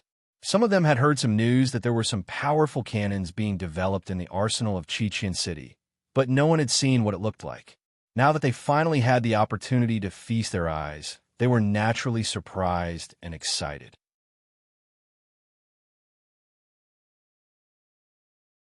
Chapter 11:17. Sixth Young Master, can we touch it? Commander Lung Si, Ling Dechong, asked excitedly and nervously. As the commander in charge of the firearms division, he had a natural affinity for firearms. When he saw the powerful cannon, he was as excited as a cavalry seeing a good horse. Commander Lung Chi's face was also filled with excitement, but at the same time, he was also very nervous, afraid that Yang Qindong would reject him. Fortunately, Yang Qindong nodded with a smile. Of course, this thing isn't made of paper. It won't break. This sentence also caused the crowd to burst into laughter. Then, everyone walked up and touched the metal thing that was rumored to be powerful. Even the commander of the 1st Cavalry Division, Tian Hu, looked at it curiously. In the era of cold weapons, cavalry was already a very powerful existence. The Mongol Empire was the one who used them to the extreme, and they had once conquered a huge piece of land. It wasn't until firearms appeared that cavalry went from glory to decline. Based on this, Tian Hu shouldn't like firearms. Just like the commander of the new army, Su He, who led a cavalry division, he obviously didn't like firearms. He thought that the appearance of firearms suppressed the development of cavalry. As a student of the Yang Family Academy, Tian Hu didn't think this way. Or rather, he didn't like it, but his rationality told him that the situation was irreversible.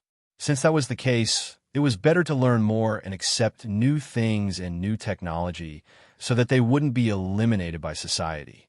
After a quarter of an hour, the entire body of the 122mm howitzer had been touched by everyone. Yang Qindong said, "You've seen the cannon. Next, it's up to you guys to see how you perform. In short, you must find Ashikaga Yoshimasa's main tent. Only then can the power of the cannon be maximized, and it's time for us to counterattack." Understood. When it came to serious matters, all the generals became serious and replied in unison. Yes, Yang Qindong's plan was to capture the ringleader first. As long as they could bombard Ashikaga Yoshimasa, without a leader, the next battle would be easy. Speaking of which, this wasn't the first time Ashikaga Yoshimasa was threatened by cannons. When the emperor was still alive, he had bought the Type 59-1 130mm cannon from the 5-star army through his daughter, Princess Junko. This cannon had a longer range than the Type 122mm howitzer, and he'd spent a total of 10 to 20,000 taels of silver to buy it. It could be said that the emperor had used up all his money. The 122mm howitzer was only halfway to its target. This time, if it wanted to show off its power, it had to find Ashikaga Yoshimasa's specific location first. This matter could only be entrusted to the various generals, and the generals who already knew everything were all thinking about how to complete this mission and earn some merit. Outside Ping and Beijing, the 500,000-strong Japanese Empire's army stood in a continuous line. They maintained a distance of more than 10 li between the two sides, indicating that they were cautious and prepared. All the generals' tents had to be pushed back by 5 li to make it safer. However, as the great general, the commander-in-chief of the 3 armies, Ashikaga Yoshimasa's tent had to be pushed back by 5 li to make it safer. The distance of 25 li from the city gate made Ashikaga Yoshimasa's entire body feel safe, especially when there were several fake main tents in the surroundings. Unless the high-ranking generals knew the inside story, it would be difficult to tell which one was the real main tent and which one was a shelter. Some people didn't think much of Ashikaga Yoshimasa's cautiousness and thought that it was a sign that he was afraid of the five-star army. However, for the great general who had almost lost his life to the cannons, he believed that facing the five-star army with their advanced cannons, no matter what he did, it wouldn't be too much. This was because he had personally witnessed the scene of the great general's mansion being razed to the ground. It could be said that he would never forget it. After suffering a loss, he had to remember it. This time, Ashikaga Yoshimasa had set up his main tent in front of the rear army. After the middle army, it was 25 li away from Ping and Beijing. Not only that, but he had also created several fake main tents to cover himself. He didn't believe that the five-star army could do anything to him this time. In modern warfare, military headquarters were built very hidden. Even radar couldn't detect it. This was because they were worried that the enemy would directly lock onto them and kill them. Speaking of which, this was called being cautious. In comparison, although Ashikaga Yoshimasa had also made some preparations, his level was too low. As the director of the Japanese Empire's Intelligence Bureau, Guanxing had already made arrangements. He was just waiting for Ashikaga Yoshimasa to reveal his approximate location and report it through the radio. What the five-star army needed to do was to force out Ashikaga Yoshimasa's exact location. As for how to do this, it wasn't difficult. They only needed to launch a large-scale attack. Once the enemy's formation was in chaos, the main tent with the most people would naturally be the target of their attack. It's up to you. On top of the North City Tower in Ping and Beijing, Yang Qindong, who was wearing a golden armor, looked at the generals below with bright eyes and spoke with confidence. Please rest assured, sixth young master. All the generals who led the troops were also very excited and replied with a firm expression. This time, only one regiment of the new army was left behind to take care of the daily security of Ping and Beijing, including the 5 foreign divisions. This showed Yang Qindong's great determination to destroy the Japanese Empire in one battle. No one would have thought that Yang Qindong would actually adopt a posture of attacking with all his troops when he was outnumbered. And it was precisely because of this that they were able to catch the enemy off guard and gather the enemy in one battle. Open the city gates. Yang Qindong ordered in a firm tone. Open the city gates. Beta Persei on the side shouted with his loud voice. Then, the thick and heavy city gates of Ping and Beijing were pushed open from the inside. The 2nd Division, who had been waiting here, was the first to rush out. The order in which they exited the city was based on the order of strength. First was the 5 foreign divisions, followed by the 1st Reserve Division, then the 4th Division and the 7th Army. Finally, the new army and the 1st Cavalry Division were the last to exit the city gates. The purpose of this was to ensure that when they launched an attack, their steps would be orderly. Otherwise, the cavalry would have already rushed out far away before the infantry behind them could catch up. This way, it wouldn't have the effect of shocking the enemy, nor would it create a powerful momentum. One by one, the 5-star army walked out of the city gates and approached the Japanese army on the battlefield. When this scene was seen by the scouts, they immediately reported it to the generals of the front army. After that, the news continued to be reported to the main tent at the rear. At the beginning of the first day, the Japanese army wasn't surprised to see the 5-star army send out troops. In their view, it was clear that the enemy couldn't hold back and wanted to send out troops to test them. They only needed to wait in place and wait for the enemy to be exhausted. If the other party was just testing them, they shouldn't launch any attacks. But if they launched an attack, they only needed to fight back. In the end, the initiative had always been in their hands. And as the 5-star army rushed out one after another, the number of people increased more and more. First, it was 20,000, 60,000, 100,000, 150,000, 200,000 people. It was already far beyond their expectations. At this moment, some people finally couldn't hold back anymore.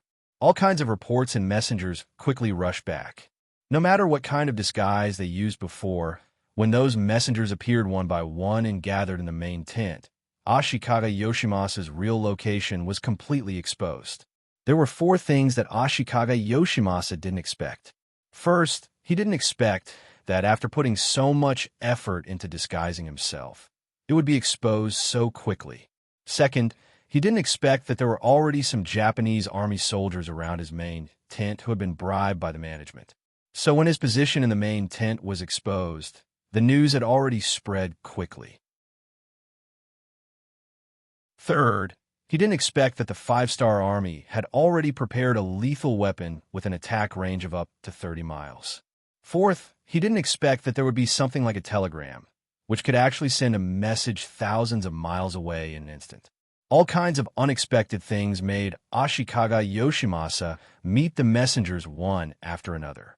Before he was ready to move his camp, a heavy whistling sound resounded in front of him. Then the first artillery shell fell from the sky and landed on the ground more than 10 meters away from his main tent. The destructive power of the 122mm howitzer is far from what the 100mm mortar can compare to. With just one shot, a huge pit of 3 meters deep was blown out. At the same time, the surrounding 20 to 30 meters were all affected by the aftermath. Among them was Ashikaga Yoshimasa. At the moment when the main tent was blown away, he was also injured by the aftermath of the artillery shell and fainted immediately. This was also because the guards around him were doing their duty. When the explosion happened, they instinctively protected him. Otherwise, he wouldn't have been injured by the explosion. He might have been directly killed by the explosion. The war is about to begin, and as the commander-in-chief, Ashikaga Yoshimasa was actually injured by the explosion and fainted. It suddenly gave people a feeling that they were a group of dragons without a leader. The ones who suffered the most were the scouts sent by the various armies who were waiting for orders. Now that the commander-in-chief was unconscious, they didn't know what to do next. If they didn't have perfect cooperation and fought separately, wouldn't they be defeated one by one? Logically speaking, if the commander-in-chief wasn't here, the other vice-commander-in-chief could also stand up and take up the responsibility. It was Ashikaga Yoshimasa's fault for being used to holding power. He was afraid that others would covet his power. He did many things himself, so other than himself, most of the others were just decorations. They didn't have any authority. At this moment, it was impossible to pull out someone to take charge of the situation.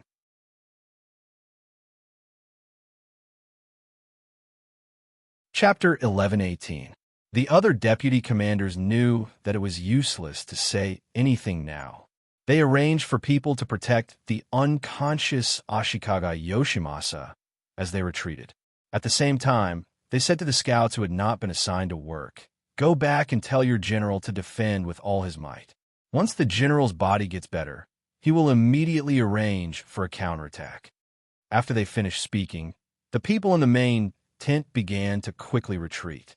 Needless to say, these people could already see that the situation was unfavorable. If they did not escape now, they would not have any chance to escape. The other scouts looked at each other, then helplessly shook their heads and left. The so-called words of the deputy commanders were not credible at all. What do they mean by defending with all their might? What should they do without a plan? Who would protect them from the flanks? Without a plan, wouldn't they fall into danger at any time? The scouts were very confused. The only thing they could do was to report back what they saw. As for what to do, it was up to their general to decide. A cannon from afar blew up the army camp, and the general was crippled before the battle began. The news of Ashikaga Yoshimasa being injured and unconscious quickly spread through the army camp. It also reached the ears of Guanxing. Another urgent telegram was sent to Yang Chendong. This made him, who had been bitterly waiting for news, unable to help but heavily slap the desk in front of him. He laughed heartily and said, "Good, the heavens are helping me. Pass down the order. The entire army will attack according to the plan. Take advantage of the enemy's weakness and take his life." Without a general, the enemy was like a person without a brain. Even if he had 4 limbs and was powerful, what was the use? He was just a human punching bag. On the main battlefield, Yang Shendong's order was quickly passed down to the various troops by the scouts. The 5-star army, who had been waiting for the final attack, became excited. Their battle cries were loud and could be heard clearly from more than 10 miles away. Then, the army attacked, heading straight for the enemy camp. Back to the Japanese army. The news of Ashikaga Yoshimasa being knocked unconscious had already spread. This made some of the generals have a bad feeling. On the battlefield of 500,000 soldiers, without a unified command, how chaotic would it be? If they couldn't cooperate with each other, how could they unleash their strength to the extreme? Since that was the case, should they choose to fight against the five-star army's main force without any command, or choose to retreat? Everyone had different ideas and thoughts. He kept making more and more choices between fighting and retreating. As a result, there were people retreating and people fighting. Not to mention the retreating army. After they left the battlefield, there were a lot of empty positions, which was the most fatal. As a result, some of the Japanese army suddenly realized that they had no allies left or right. What was originally a united front became a lone army. At this time, the five-star army quickly filled in the gaps and occupied these unoccupied lands. Then, they attacked from the front, left, and right. The Japanese army that stayed behind to defend became targets. When faced with attacks from three sides, their defensive line quickly collapsed, and then they were defeated. The good situation was ruined in an instant. Especially the cavalry of the 1st Cavalry Division and the new army. Wherever they went, no one could stop them. Infantry was inherently weak against cavalry, and the morale of the army was shaken. The outcome seemed to have been decided long ago. This directly led to the encirclement of the Japanese Empire's lone army. They were heavily injured, and then they surrendered. When the 5 foreign divisions arrived at the front lines, they could only accept prisoners and various supplies. This made them somewhat unwilling, but there was no other way. In terms of speed and impact, they were far too inferior to cavalry. Only the 4th Army Division, the 7th Army, and elite infantry like the 1st Reserve Division could barely keep up with the cavalry and encircle or cripple the Japanese Empire. The development of the war went even more smoothly than planned. In just 3 days, they had defeated nearly 200,000 Japanese army and captured more than 180,000 of them. When the news reached the rear, Yang Qindong became very excited. He gave the order that the remaining soldiers should chase after the enemy and not follow the example of an overlord. The progress of the war was so smooth that it was impossible for the 5 foreign divisions to complete the task of cleaning up the battlefield and seizing supplies. Based on his past experience, Yang Qindong waved his hand and called for the other foreign and Han people who had already moved to Ping and Beijing to rush to the front lines and help the army clean up the battlefield. They would then distribute the spoils according to their work and reap the benefits. After coming to this world, Yang Qindong felt that some things had changed. For example, using firearms to defeat cold weapons wasn't as exaggerated as it was described in history, where a few people could defeat thousands or even tens of thousands of people. Everything depended on the will to fight.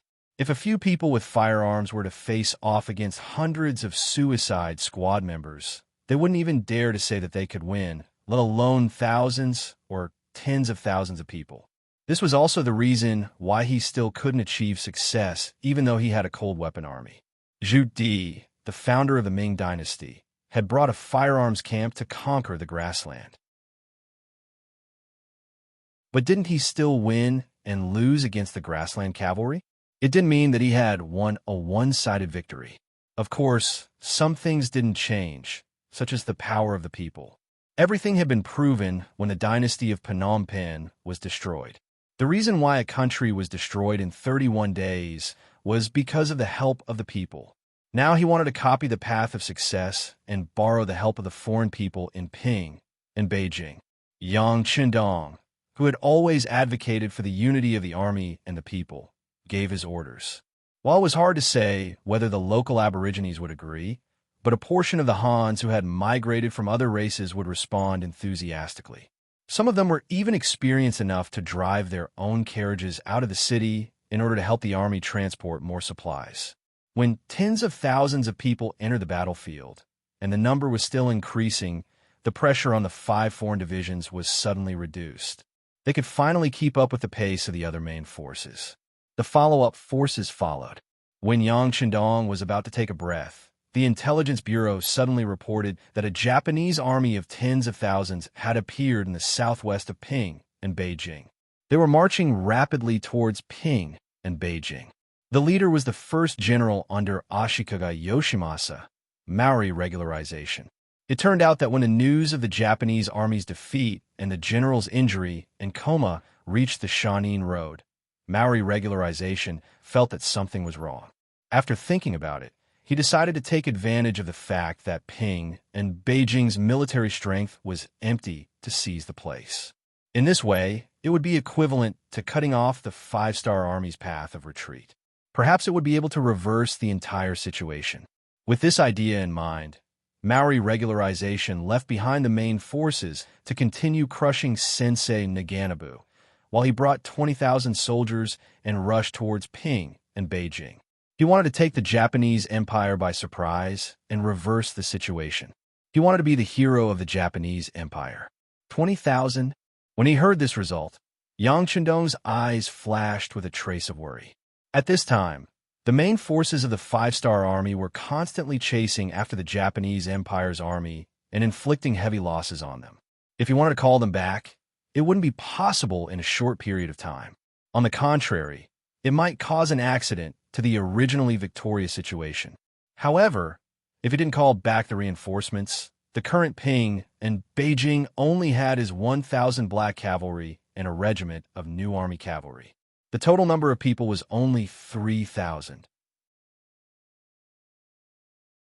Considering that the security of the city couldn't be left unguarded, especially since most of the foreign races had already left the city and most of the Japanese Empire's natives were in the city, it was even more important to leave some defensive forces behind.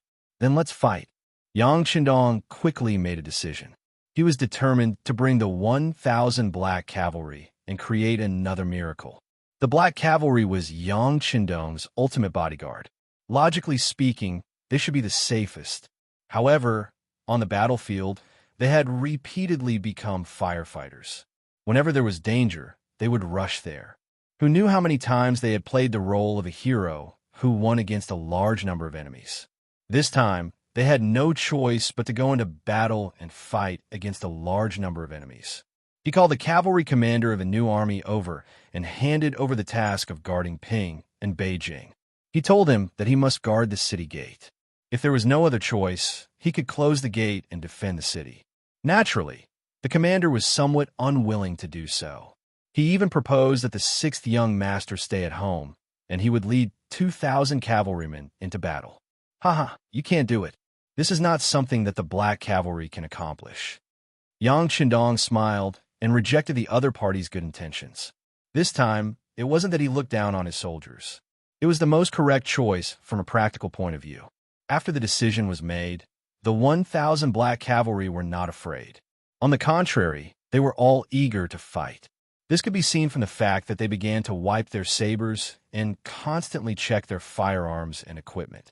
Fighting against 20,000 with 1,000 was an impossible task for any other army. Even the most elite 1st Cavalry Division might not be able to do it. However, when it came to the black cavalry, it was indeed a habit. They had impenetrable black armor, the most advanced firearms, the most tyrannical individual combat power, and the most powerful military leader in the world, Yang Chendong. When all these were gathered together, they were destined to create miracles and reach the peak of life. Among the 1,000 black cavalry, 200 of them were added later. Naturally, they were also the best in each army. They had all joined the 5-star army for more than 2 years and were completely politically qualified and loyal people. Not only that, many of these people were already officers before they joined the black cavalry. Some were platoon leaders, and some were even deputy company commanders. Some of them had great futures ahead of them, but the allure of joining the Black Knights and Dragon Guards was even greater. To be able to join this group was already the greatest achievement and glory of a lifetime. The Black Cavalry was the personal guard of the 6th Young Master. With this qualification, they would not show any fear even when facing some division commanders or even army commanders. Once they left a good impression in the eyes of the 6th Young Master, they could expect a great future.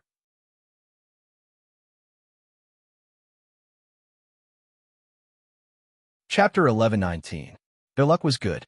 Not long after they joined the Black Cavalry, they encountered a bloody battle with 20,000 enemies. They couldn't help but feel excited. These long-way soldiers, who were originally grassroots officers, never knew what fear was. The morale of the soldiers was high. When they were gathered together, all the Black Cavalry soldiers had the will of the Grim Reaper in their eyes. Especially when Enchanting appeared in front of them on the back of the White Dragon. Wearing a golden cloak, each and every one of them anxiously puffed out their chests, striving to show their best side. Very good. I've seen your high-spirited side. I also believe that it won't be long before some of you return to the army and take charge of it. I believe that at that time, everything you've experienced here will be unforgettable for the rest of your lives. Now it's time for me to bring you guys to create a miracle. Are you guys confident? Enchanting said with satisfaction when he saw the fighting spirit of the warriors that was about to burst out of their bodies. Be ready at all times. Let's go. Enchanting took the lead, and the four of them walked straight to the north gate of Ping and Beijing. In the direction of Dambua County, a 20,000-man army was rushing towards Ping and Beijing. The leader was impressively Maori regularization, who was wearing a full suit of armor. At this time, his eyes were slightly anxious, and his eyes were a little bloodshot. This was the result of rushing through the night. Ever since he received the news that the Supreme General was seriously injured and in a coma, Maori regularization seemed to have aged 10 years in an instant. Towards this person who was her life's benefactor, the two of them had more of a snuggling relationship. It could be said that if one of them was successful, the whole would be successful. If one of them was defeated, the whole would be defeated. If something happened to Ashikaga Yoshimasa as his trusted aide, it would be difficult for him to have a foothold in the entire Japanese empire. He was more anxious than anyone else, and after a little hesitation, he made the decision to attack Ping and Beijing. In his opinion, once Ping and Beijing was captured, it would be tantamount to disrupting the five-star army's formation, creating enough time for the great general to sober up and resume his command. This way, there was still hope for the overall situation to be salvaged. Only then would he be able to walk towards glory again. Full of ambition, Maori regularization appeared. He, who was walking at the front, suddenly stopped in his tracks. He waved his hand and gestured for everyone to stop moving forward. Then, he tilted his head to listen to something. Thump, thump, thump, thump. Thump, thump, thump. The sound of hooves landing on the ground was endless, powerful, and orderly. It's cavalry. The experienced Maori regularization immediately voiced out his judgment. After he shouted, two groups of Japanese army soldiers came out from behind him. One of them held an iron shield, while the other held a strong bow.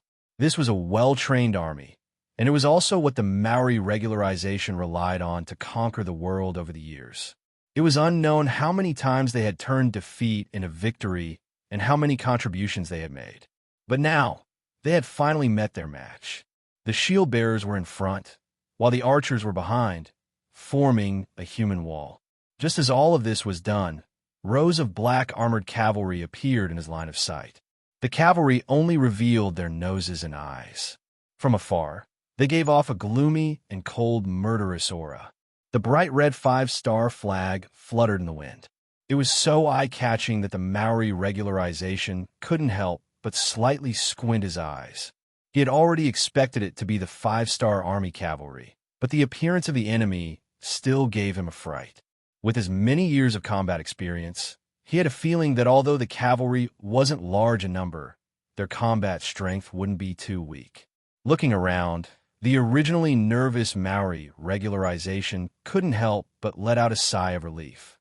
It wasn't for anything else, but because he realized that the cavalry wasn't large in number. There were only about 1,000 of them, which gave him a sense of relief. So what if the five-star army was powerful? So what if the cavalry was good at fighting? In the end, there were only 1,000 of them. 20,000 against 1,000. He was still full of confidence. Archers, prepare to attack from afar. Spearmen, prepare to engage the enemy in close combat. Shield bearers, support each other. As long as we can block their first wave of attack, victory will be ours. Maori regularization shouted loudly to reassure the soldiers. This was a normal tactic used to deal with cavalry. The other side only had 1,000 people. In Maori regularization's view, it wouldn't be difficult to stop them. If you don't understand your opponent, you will never know how powerful they are. The next scene showed the importance of knowing your enemy. Just when the Japanese army had finished their defense and looked down on the 1,000 cavalry in front of them, the black cavalry made their move. When they were 300 meters away, the first guard captain, Chiovi, who was at the front, took out a Type 95 pistol from his back. He then opened the safety and loaded the gun. All of this was done in an instant. The 400 soldiers beside him were doing the same thing. They didn't know how many times they had trained like this. For some people, it was already integrated into their lives. They could do it even with their eyes closed. The 400 Type 95 pistols were ready to fire. With the first gunshot from Cho Wu's hand, they started to sweep the area and start the massacre mode. Shooting while on a horse, due to the unstable state of the body and the recoil of the gun, it would often cause the muzzle to deviate. Then, it would cause the bullets to run out. All of these could be made up for through continuous training. Not to mention, the Japanese army on the other side had already gathered together. As long as the general direction was not wrong, one shot could always hurt some people. Under the next 100 spears, this result was fully confirmed. Da-da-da. Da-da-da. Under the sound of gunfire, bullets whizzed out and flew horizontally, landing in the camp of the opposite Japanese army. The defenseless Japanese soldiers fell one by one, and blood splattered one after another. The more bullets flew out, the more concentrated the gunfire became. This meant that more and more Japanese army soldiers were killed. Due to the density of the bullets, the Japanese army's battle formation first had individual soldiers fall to the ground after being hit. Then, like a contagious disease, a large area began to collapse. This was especially true for the Japanese army, who had exposed themselves and were ready to attack with bows and arrows. They became living targets and became the first targets to bear the brunt of the firepower. Gunshots came one after another. In a short distance of 300 meters, the black cavalry soldiers changed at least one magazine, and at most 2 magazines. Bullets flew out like a dense rain, and the enemy's front door was wide open. The archers and lancers were in a mess. 2nd Battalion, move out with me. Dao Xiao, who had been waiting for an opportunity at the side, saw that the opportunity had arrived. He shouted and increased his pace as he charged forward. The reason why cavalry was so terrifying was because of their speed and power. When a man borrowed the power of a horse, he could easily unleash a strength that was several times greater than his own. This allowed him to be invincible. When a man borrowed the power of a horse, he could easily open up a path where there was no one. He could also kill the infantrymen like they were weeds. When the black cavalry unleashed these 2 advantages to the extreme, the Japanese army's infantrymen would collapse and fall into chaos. Compared to Chiu V's 1st Battalion, Dao Zhao's 2nd Battalion was more focused on attacking with momentum. Perhaps in terms of lethality, the cavalry sword was not as good as the 95 style. However, in terms of deterrence, the latter was much stronger. When the 400 black cavalry suddenly appeared in front of them, their war horses leaped onto the heads of the shield-wielding Japanese army. Their swords flashed and landed on the heads of the shield-wielding Japanese army soldiers. As the swords flashed, the heads of the soldiers, who still had their eyes wide open, flew into the air. When the war horses' hooves landed on the ground, the heads that had been separated from their bodies slowly fell to the ground. The smell of blood filled the air. Kill! Seeing that the 1st and 2nd Battalions had succeeded, Yang Qindong, who was wearing a golden cape, shouted. He led the remaining 200 black cavalry as the last remaining force and charged forward. At the same time, they were also the last straw that broke the camel's back. The sound of gunfire was still ringing out, but the swords had already arrived in front of them. At the same time, the black cavalry continued to approach them with their 7-star crossbows. They attacked again and again, catching the Japanese army off guard. They caught the Japanese army off guard and made the Japanese army dizzy. The 2,000 Japanese army in front of them quickly became stepping stones. They became the first batch of sacrifices on the battlefield. When they were all dead or had lost the ability to resist, more and more five-star army soldiers came to the front of the formation. They were like torrential waves that constantly slammed against the weak sea wall. Waving the 4-foot-long sword that was larger than the ordinary cavalry sword, Yang Chendong rode on the white dragon as if he was in an unstoppable state. Every time he waved his arm and chopped down, there would be a large head flying into the sky. Every time the sharp cavalry sword fell and was raised, there would be streaks of blood flying everywhere on the battlefield. Under the leadership of Yang Chendong, with him as an example, the other black cavalry relied on their impenetrable armor to kill the enemy. They didn't care about defense at all. At this moment, their powerful lethality was displayed incisively and vividly. Finally, under the continuous slamming, the sea wall began to show signs of collapsing. When the moment came, the 20,000 Japanese army was shocked by the power of the black cavalry. Some of them began to turn around and run out of fear. No one didn't cherish their life. After all, it was only once. Under the premise of not having faith, high positions and generous salaries were just flowers in the water. They couldn't be touched or touched. How could they be more important than their own lives? Come back, come back. When he saw more and more soldiers turn around and run away, the front line began to weaken and then became a defeated army without any fighting power. Maori regularization shouted from the bottom of his heart. At this moment, although his voice was loud, it wasn't enough to call back the people's hearts. At this moment, the general shout was just a catalyst that increased the speed of the soldiers' escape. It was as if everyone was afraid of being caught by the general and killed for the crime of desertion. All they did was run faster.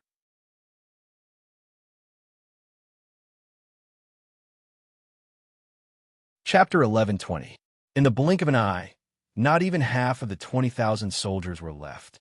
It wasn't that they didn't want to escape, but that they were too slow to escape, or they were entangled by the black cavalry and couldn't escape. Among them was the commander, Maori regularization. Maori regularization was a smart man.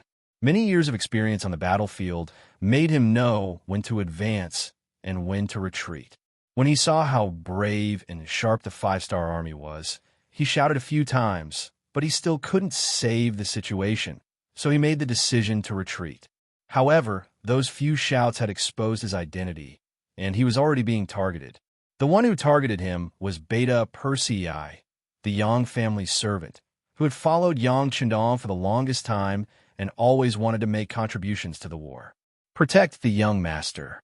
Yang Heir, who had locked onto his target, said to Bideo, Jiang, and Pengyu. Then, he turned his horse around and headed straight for Maori Masashi's direction.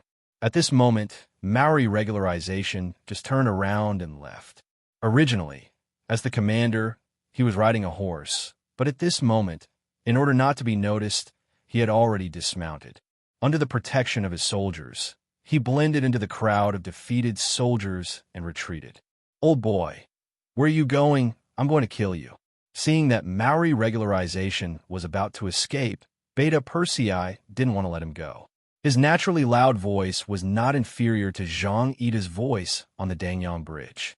After this roar, many of the Japanese army in front of him were frightened. This kind of momentum made many Japanese army directly throw down their weapons and kneel on the ground. Although there was only one black cavalry in front of them, many people still gave up the idea of resisting. Get out of my way. Beta Persei, who didn't put those small fries in his eyes at all, roared again. Then, he spurred his horse forward and jumped several times. Once, he even rushed over the head of a kneeling Japanese army soldier. The soldier was so scared that he closed his eyes and fainted on the ground. No one dared to stop the imposing Beta Persei, and no one would stop him. He smoothly arrived at a distance of 20 meters from Maori regularization. At this moment, the commander of the Japanese Empire also saw Beta Persei chasing after him. When he saw that Beta Persei's eyes seemed to be able to spit fire, he knew that it would be difficult for him to leave without killing this person. Maori regularization looked around and saw that there were no other black cavalry. He then looked at the 20 guards around him. A cruel sneer appeared in his eyes. "Don't be afraid. He's alone. Everyone, let's kill him together." Guards were supposed to protect the general, and they could die for the general at critical moments. Now that the order was given, more than 20 people surrounded him without saying a word. Beta Persei was not afraid of more than 20 people by himself. Not only that, but he also let out a hearty laugh under the dark mask. Good, come on, let me kill to my heart's content, ha ha ha." Amidst the laughter, Beta Persei moved. The saber in his hand suddenly slashed out and landed on a nearby Japanese army guard, colliding with the saber that was about to be raised. They were both using sabers, but one side's strength was too great. When the two sides collided, the direct impact was that the saber was shattered. Then, Beta Persei's saber fell directly on the guard's chest, revealing a huge wound that was so deep that bones could be seen. With a slight force, the saber was pulled back, and Beta Persei continued to slash.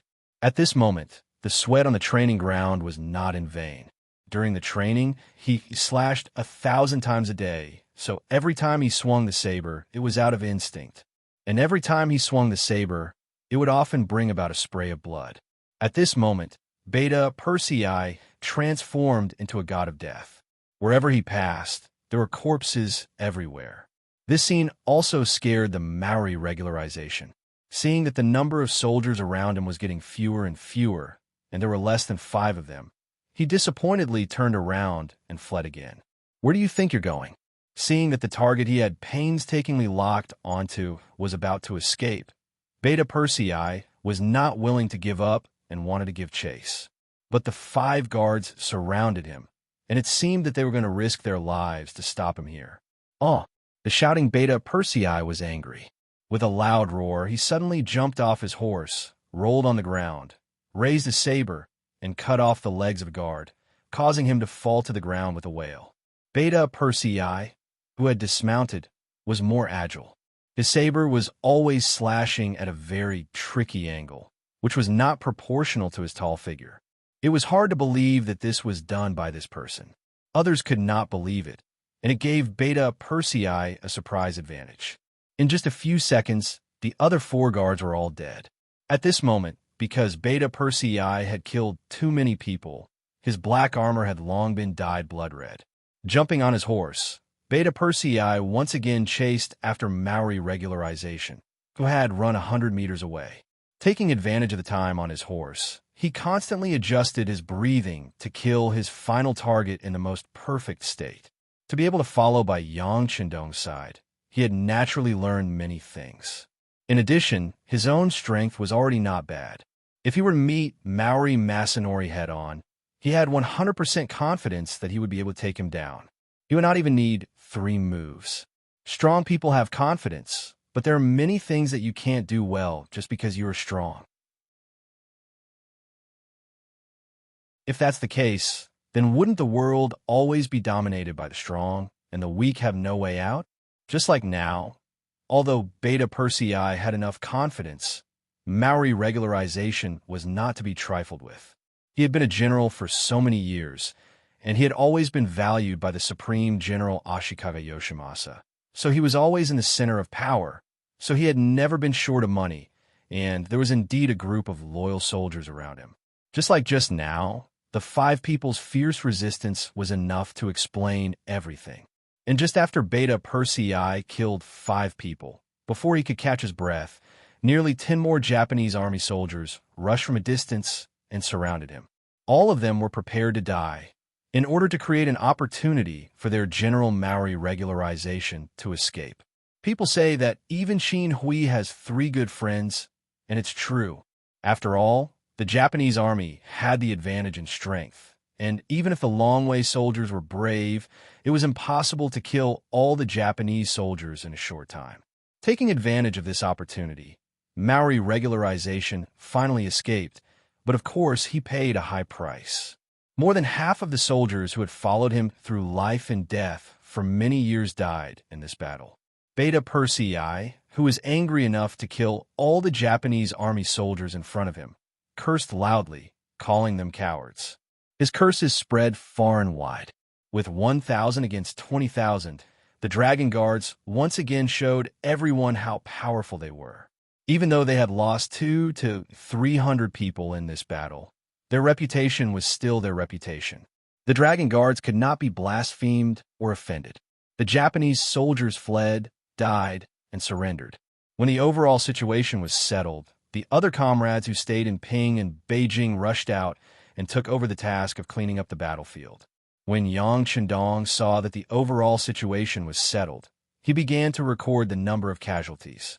After learning that more than 200 people died and more than 100 were injured, he couldn't help but sigh. Although most of the casualties joined long way later, it was undeniable that no one who could enter this big family was simple. The loss this time was so heavy that it made him feel a little heartache. It seemed that Yang Chendong's mood was a little bad. Beta Persei, who was covered in blood, took the initiative to cheer him up. "Young master, don't worry. We will remember this hatred.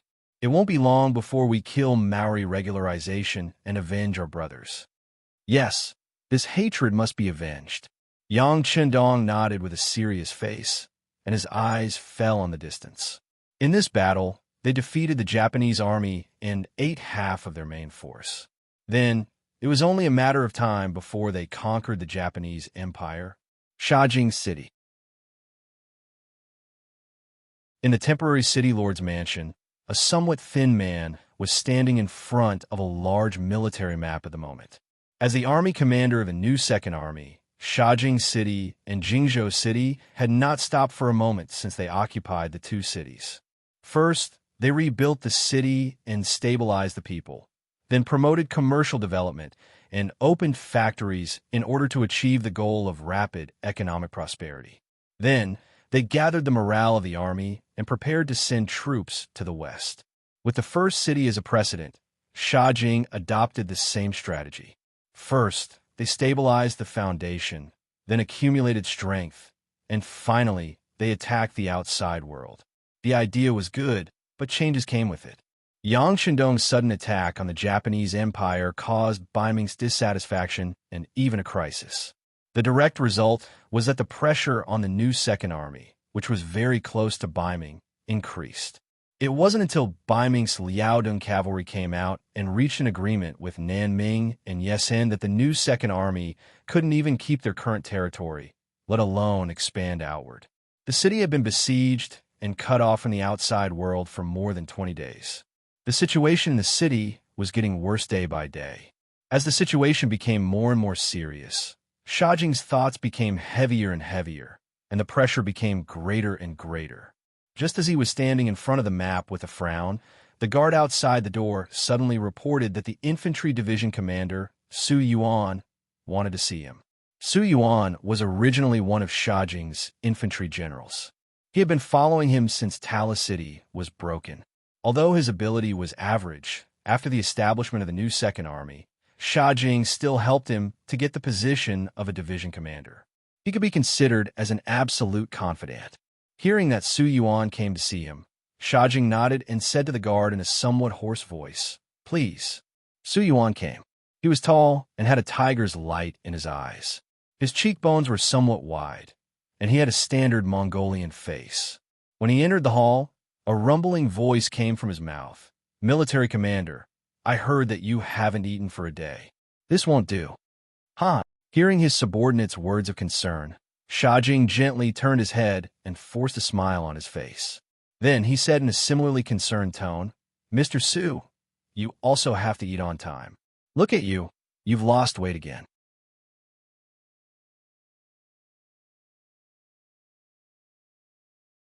Chapter 1121. Sigh, isn't this an old problem? When we were guarding Talas City, which one of our brothers didn't experience the feeling of being hungry?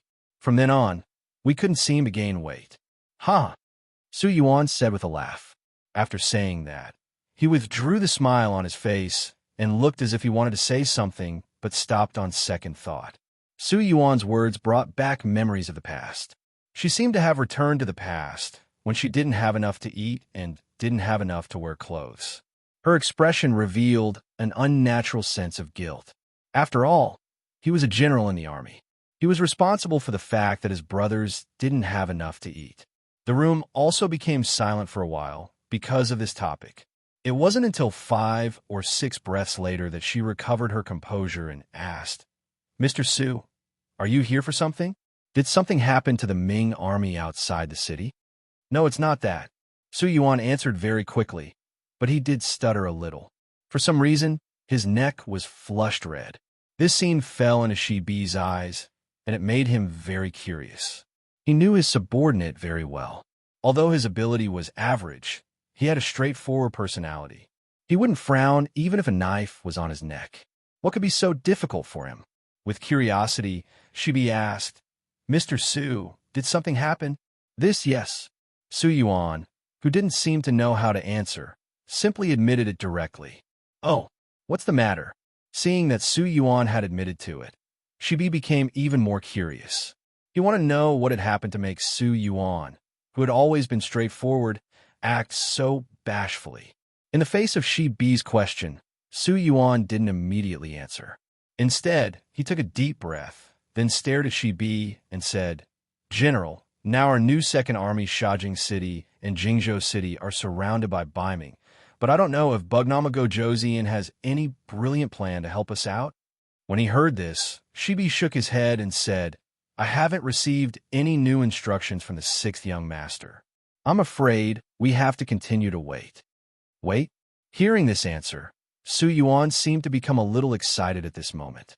He said loudly, "General, the siege has been going on for more than 20 days. Not to mention whether Baiming's army will suddenly attack the city. The brothers in the city are already panicking. If this continues, I'm afraid." Without waiting for Su Yuan to finish his words, Shi Bi asked calmly, "Wait, what did you say happened to the brothers in the city?" This." Su Yuan seemed to be in a difficult position. His eyes revealed a complicated expression, but then he seemed to have thought of something and said with a very firm tone, "General, I won't hide it from you. Some of the brothers in the city can't take it anymore and have already started to think of other methods." "Other methods? What methods?" "Don't tell me they are surrendering to Baiming to be chosen by Yang Qindong." Shi Bi was very smart. He immediately thought of something. Su Yuan, who was still thinking of an excuse to talk about this matter, let out a long sigh of relief. There were some things that one was afraid of not saying out loud, so one had to be coy for a while. But once it was said out loud, nothing else mattered. At that moment, he straightened his face and said, "Yes, military commander is right, but it's not a surrender. Using Wu Nan Wang's words, it's a battlefield uprising." "Battlefield uprising? Are you the leader?" Seeing how confident Su Yuan was when he said this, Shi Bi understood that his trusted subordinate was in Cao Cao's camp, but his heart was in Cao Cao's camp. "No, General is the leader." To Shi Bi's surprise, Su Yuan answered like this. For a moment, Shi Bi was stunned. Then, he shook his head seriously and said, "I've never said anything about a battlefield uprising, and I've never lowered my head to Baiming. But I don't know where Mr. Su heard this fake news from." "General, this is not fake news. Your subordinate is the one who made the decision for you. Of course, this is not my idea. It's the idea of some of my old brothers." It seemed like he had prepared his speech beforehand. When he said this, Su Yuan was very straightforward. As soon as he finished speaking, the hall once again became silent. Hearing the words, "old brothers," Shai's expression became inexplicably shocked. But at the same time, he thought of many things. He thought of the materials sent by the military inspectorate 2 days ago. It said that after the Baiming army besieged the city, Shajing City, which had just been restored to order, once again became chaotic. After the investigation by the inspectorate, the final target was the general's old brothers. They were the Mongolian veterans who had guarded Talu City together. It was because the matter involved these old veterans that the inspectorate did not make the decision to arrest them. Instead, they reported it to the general and asked him to make a decision. For the sake of their friendship as old brothers, for the first time, Bearheart used public resources for personal gain to suppress the matter.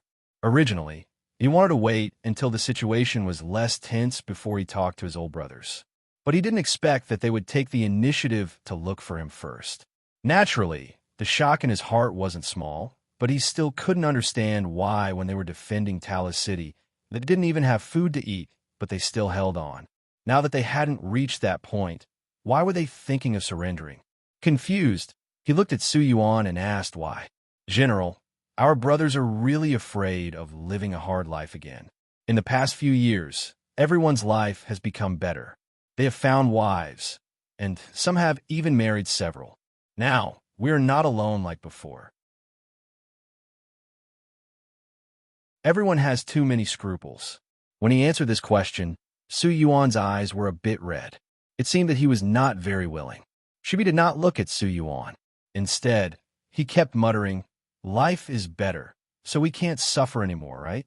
Haha, it is really easy to go from frugality to extravagance, but difficult to go from extravagance to frugality." People were often like this. When they had nothing, they would go all out. Even if there was only a 1% chance, they would still dare to fight. On the other hand, when they had everything, they would not dare to take risks. Even if there was a 70% to 80% chance of success, they would still think twice. This was the case. His old brothers, who did not know what death was, were afraid of death. This was something that Shibi did not expect. Shibi lowered his head and pondered. His eyes were a bit red. He was really sad and disappointed. He did not expect that when he was in danger, the first to act was not someone else, but his most trusted old brothers. It was really difficult to judge a person's heart from his face. However, after a moment of silence, Shibi raised his head. When he looked at Su Yuan again, his expression was a lot more serious. "Old brothers, is this what you all mean? Have you thought about whether Baiming will accept your surrender? What's the benefit of doing so?" "General, the Baiming army said that as long as we surrender, everything will be fine. It is not impossible for our brothers to be promoted." Su Yuan quickly gave an answer to this question. It was precisely this answer that caused a glint of surprise to flash across Shi Baoer's face. He finally understood that Su Yuan had not come here casually. Instead, he already had a plan. Rather than saying that he wanted to discuss with him, it was more accurate to say that he had come to inform him. Then there was another problem.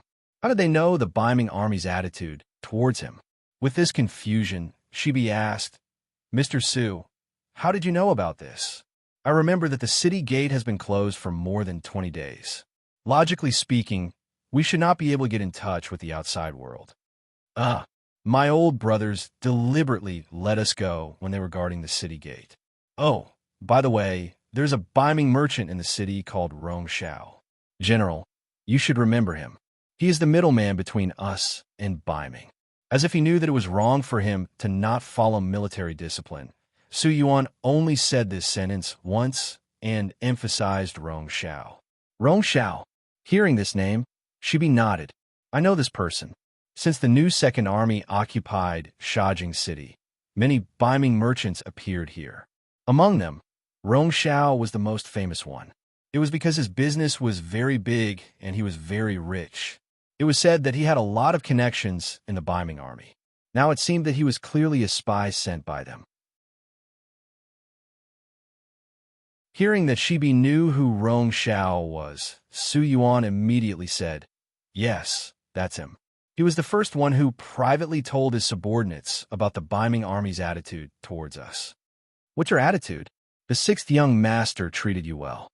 Now that you are a division chief, are you still not satisfied?"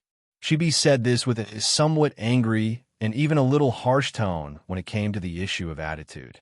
When talking about this matter, Su Yuan obviously became more confident. "Yes, I'm a division commander now, but this division commander position was only obtained through a request from a military commander. The new Second Army has 4 divisions in total. 3 of them are cavalry divisions. We're the only infantry division. Does this count as attaching importance to us?" Ha ha ha. Hearing this answer, Shibi suddenly laughed a few times. At the same time, she asked, "Su Yuan, oh Su Yuan, it seems that you are still blaming the 6th young master for not being a cavalry division chief." "Of course I blame him. We are a strong army galloping on the grasslands. Here, only cavalry can display its advantage. What's the matter with an infantry division? Does this count as attaching importance to us? When talking about this matter, Su Yuan's face was full of anger. Su Yuan was venting the anger in his heart. How should we not feel heartache? When a new Second Army was first established, he took the initiative to ask Yang Qindong to send a few fierce generals to him. Otherwise, he was really worried about the army's fighting strength. Because of this, Yang Qindong immediately agreed. The 3 cavalry division chiefs were all personally arranged by him, and they were all brave and resourceful people. As for the reason why Su Yuan was assigned to be the infantry division commander, it was actually because of his own selfishness. After all, there weren't many of his old brothers left. Relatively speaking, the infantry division was safer, which was why he made these arrangements.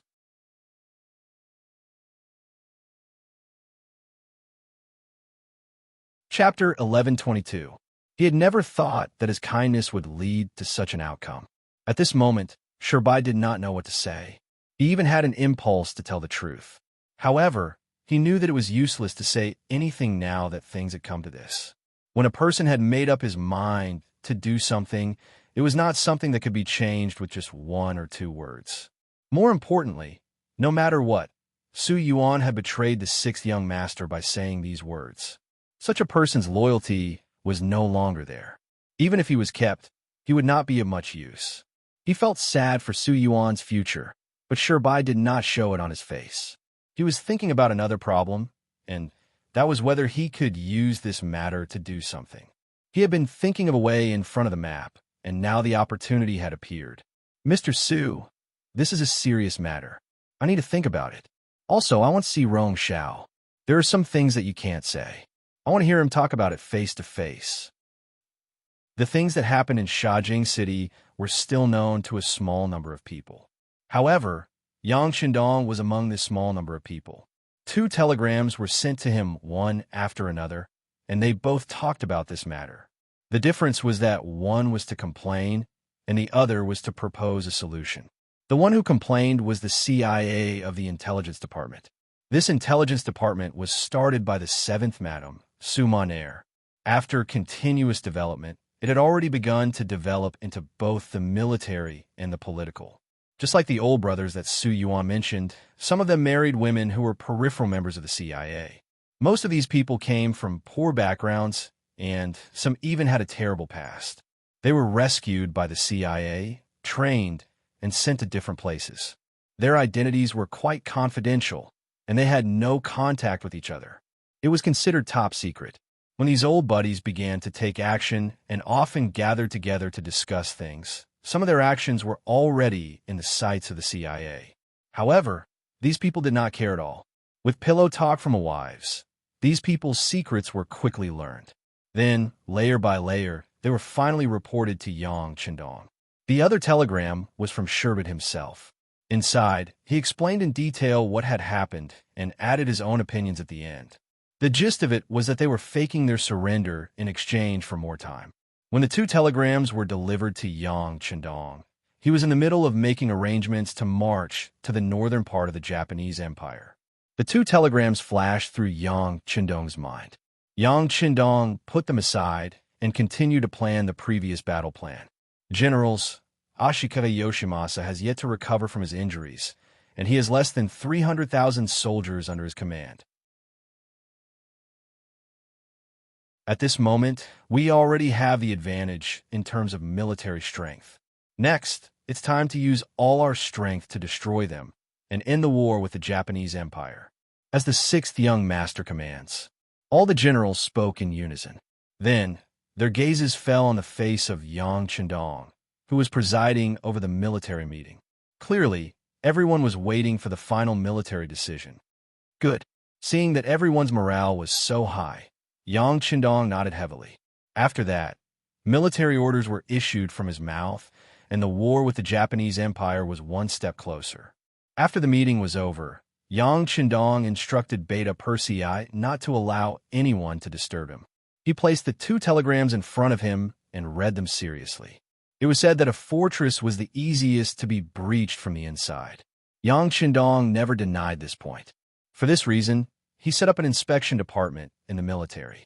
There were political commissars in the cold front. There was also a political department at a higher level. There were also supervision departments and anti-corruption departments in local government affairs. These were to prevent any accidents from happening. And what should come would still come. Just like the anti-corruption in the future, there were endless waves of anti-corruption. Yang Qindong never thought that there would be no problems in his army and local government. That was something that even a saint could not do. After all, everyone had their own selfish motives. Otherwise, there would not be the saying that if one did not look out for himself, the heavens would take the hindmost. It could also be said that the matter of Su Yuan and the others had long been within Yang Qindong's expectations. It was just that he did not expect that the problem would appear in the new Second Army. Fortunately, Shibi did not let him down and did not betray him. This made Yang Qindong very gratified. He was sure that Shibi was not clear about the situation in the CIA. This made his approach even more commendable. Especially at the end of the telegram, Shibi pleaded for mercy for Su Yuan and the other old brothers. He only needed to beg for their lives. This showed his noble moral character. Sigh, the sky's going to rain, and the mother is going to get married. The five-star army does not lack people. Let them be. With a long sigh in his heart, Yang Qindong made the final decision. Then, he waved his pen and sent a telegram back to Shibi, agreeing to all his actions. In accordance with the principle of not giving orders in foreign countries, he allowed Shibi to take the lead.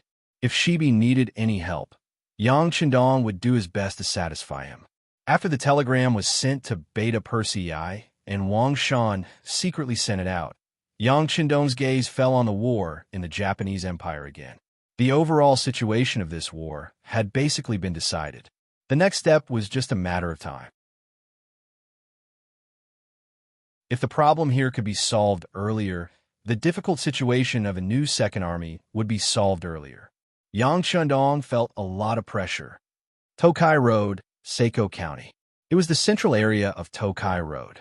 At this moment, it had become the base camp of Great General Ashikaga Yoshimasa. Ashikaga Yoshimasa, who was injured and unconscious, had already woken up a long time ago. Fortunately, he had a good physical foundation. He was only injured and did not endanger his life.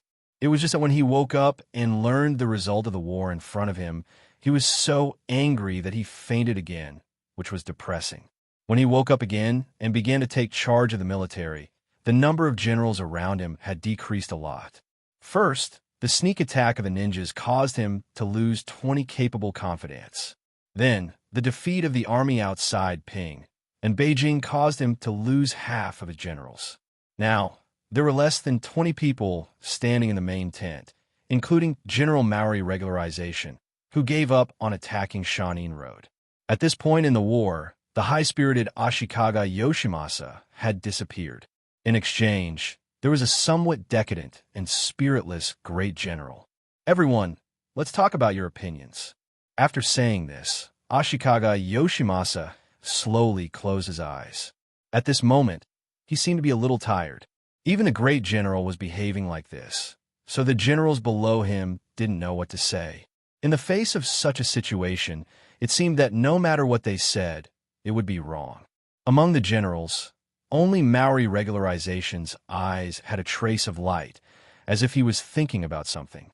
When the tent fell into silence, he suddenly took a step forward. Great General, this subordinate has a plan that may be able to solve the current situation. At this time, if someone was willing to give advice, how could Ashikaga Yoshimasa refuse? Especially when this person was his confidant, Maori Regularization. He immediately sat up straight and asked, "What plan do you have? Let's hear it." Maori Regularization nodded heavily, then said in a neither fast nor slow voice, "At present, the five-star army has indeed gained a lot of advantages. For the first time, their number of troops has exceeded ours. Our Japanese empire is in imminent danger. But if you think about it carefully, the situation is not so. In the end, the five-star army is just an armed force that is not willing to be recognized by Beiming. In fact, they have a lot of weaknesses. What they lack is a foundation." When these words were heard by everyone, many people felt their eyes light up. At this moment, Maori Regularization's voice continued. Although we seem to be weak, this is the entire Japanese empire. Now that we are fighting in our territory, we have the right time, the right place, and the right people. For a war like this, we can fight for years, decades, or even longer. But as the five-star army is an outsider, they are after all the invaders. Not to mention, they have a powerful enemy like Baiming behind them. The so-called enemy of our enemy is our friend. We could take advantage of this. Correct. Hearing this, Ashikaga Yoshimasa finally said, "Our Japanese empire was originally a vassal state of the Ming dynasty. We are one of the non-conquering states. Not long ago, we once again expressed our intention to submit to Baiming, and they also accepted us. At this moment, we are in danger, so they must help." Great General's words are correct. Now we only need to ask Baiming for help, and even agree to let their troops enter our Japanese empire. In that case, the five-star army will be attacked from both sides, and the situation will be reversed. At that time, driving out the five-star army will not be a problem. Maori Regularization also nodded and said in agreement. Well said. Great General Ashikaga Yoshimasa's expression changed, and he laughed. Once Baiming's army enters the Japanese empire, the five-star army will not have any advantage. And if they still don't retreat, they will have to face a double attack from Baiming and himself. In that case, it will be difficult for him to support the overall situation. More importantly, once Baiming and the five-star army start fighting, it will create a disaster for the Japanese empire. This will create enough time for the Japanese empire to strengthen itself. And all he needs to do is to pay the price of his dignity. In the face of the powerful Ming dynasty, even if he bowed his head once, so what? The most important thing is to maintain his position. In that case, he will be able to rise again in the Japanese empire. As if he can already see the five-star army being forced to retreat, Ashikaga Yoshimasa laughed and immediately announced that he will immediately send people to Baiming to ask for help. In order to obtain their support, he is willing to pay tribute every year, and he will not hesitate to send a large amount of money. Before, when Nankado was surrounded, Ashikaga Yoshimasa was not anxious. In his view, this was only a temporary problem, so he did not send people to build a ship and only ask for help from Baiming. But now it is different. With the advantage of military strength gone, he can finally put down all his dignity and send people to find a ship to Baiming.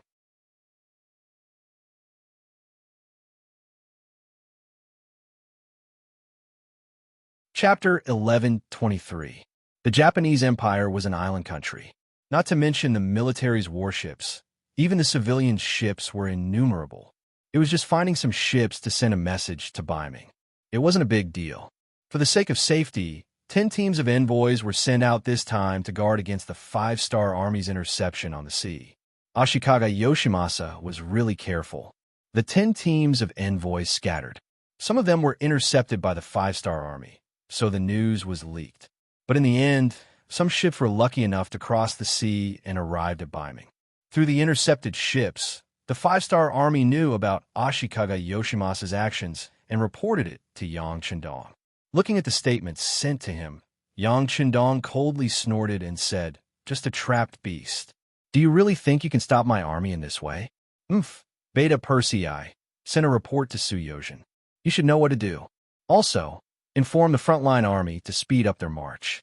We don't have much time left." Baiming Kyoto.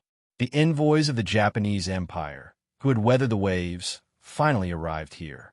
Then they hurriedly sent a letter to the Ministry of Rights that was in charge of foreign affairs. In their opinion, the Japanese Empire was in danger. The Emperor of Baiming should summon them soon. But they didn't expect that they would wait for several days. It wasn't that the letter didn't reach Zhu Qiyu's hands. Nowadays, the imperial power was still very prestigious. Even if the Minister of Rights was Hu Shao, Yang Chendong's father-in-law, he still didn't dare to suppress this matter. So the problem didn't come from the Ministry of Rights, but from the imperial court. After Zhu Qiyu saw the letter from the Ministry of Rights, he immediately called for a court meeting to discuss the matter of sending troops. What he didn't expect was that when it came to sending troops to the Japanese Empire, the reaction of the ministers was surprisingly similar. They all didn't agree to send troops. Among them, the Crown Prince's junior tutor, Grand Secretary and Minister of Justice Suyojin, was the most opposed. Your Majesty, in order to resist foreign aggression, we must first pacify our internal affairs. We haven't even solved our own problems yet. So how can we possibly help the Japanese Empire? You have to think twice before making a decision. On the surface, Suyojin and Yang Qindong were irreconcilable enemies. Because of this, Zhu Qiyu deeply trusted and relied on Suyojin. Now that he was the first to speak, the other officials also began to chime in one after another. Your Majesty, young Master Su's words are reasonable. What we should do now is to solve the problem of Sha Jing and Jingzhou. We shouldn't divide our forces to help others. Yes, Your Majesty. According to the letter, the Japanese Empire is already on the brink of destruction. Even if we send troops now, how big of a problem can we solve? Yes. Fighting across the sea is disadvantageous to our supplies. Once something happens, it will be a big problem. Thinking about how the Japanese Empire would often invade our seas in the past, they deserve to be in trouble now. Everyone is right. I second the motion. I second the motion. All kinds of opinions appeared, but the general idea was the same. That was, they should not send troops to help the Japanese Empire. The so-called "the lips are cold and the teeth are cold" was certainly reasonable. However, Baiming and the Japanese Empire were separated by the sea, so this statement was difficult to hold. Especially in the period when the marine industry was not developed, no one would feel any danger or threat. In their eyes, Baiming's safety was the most important thing. At least, the Japanese Empire, a small vassal state across the sea, was not their concern. Zhu Qiyu, who was sitting on the golden dragon throne, originally had a solemn look on his face. When he saw the letter of Ashikaga Yoshimasa saying that he was willing to serve Baiming for generations to come, and when he saw that the tribute would be doubled every year, he was a little tempted. Being able to gain fame and profit at the same time, this kind of thing was what the Supreme Emperor liked to do the most. However, he did not expect the officials to react so fiercely. This was really beyond his expectations.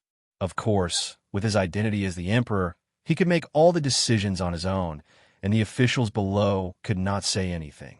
However, right when he was exerting pressure on the five-star army and even had a great victory in front of him, it would not be a good thing if he disheartened the officials.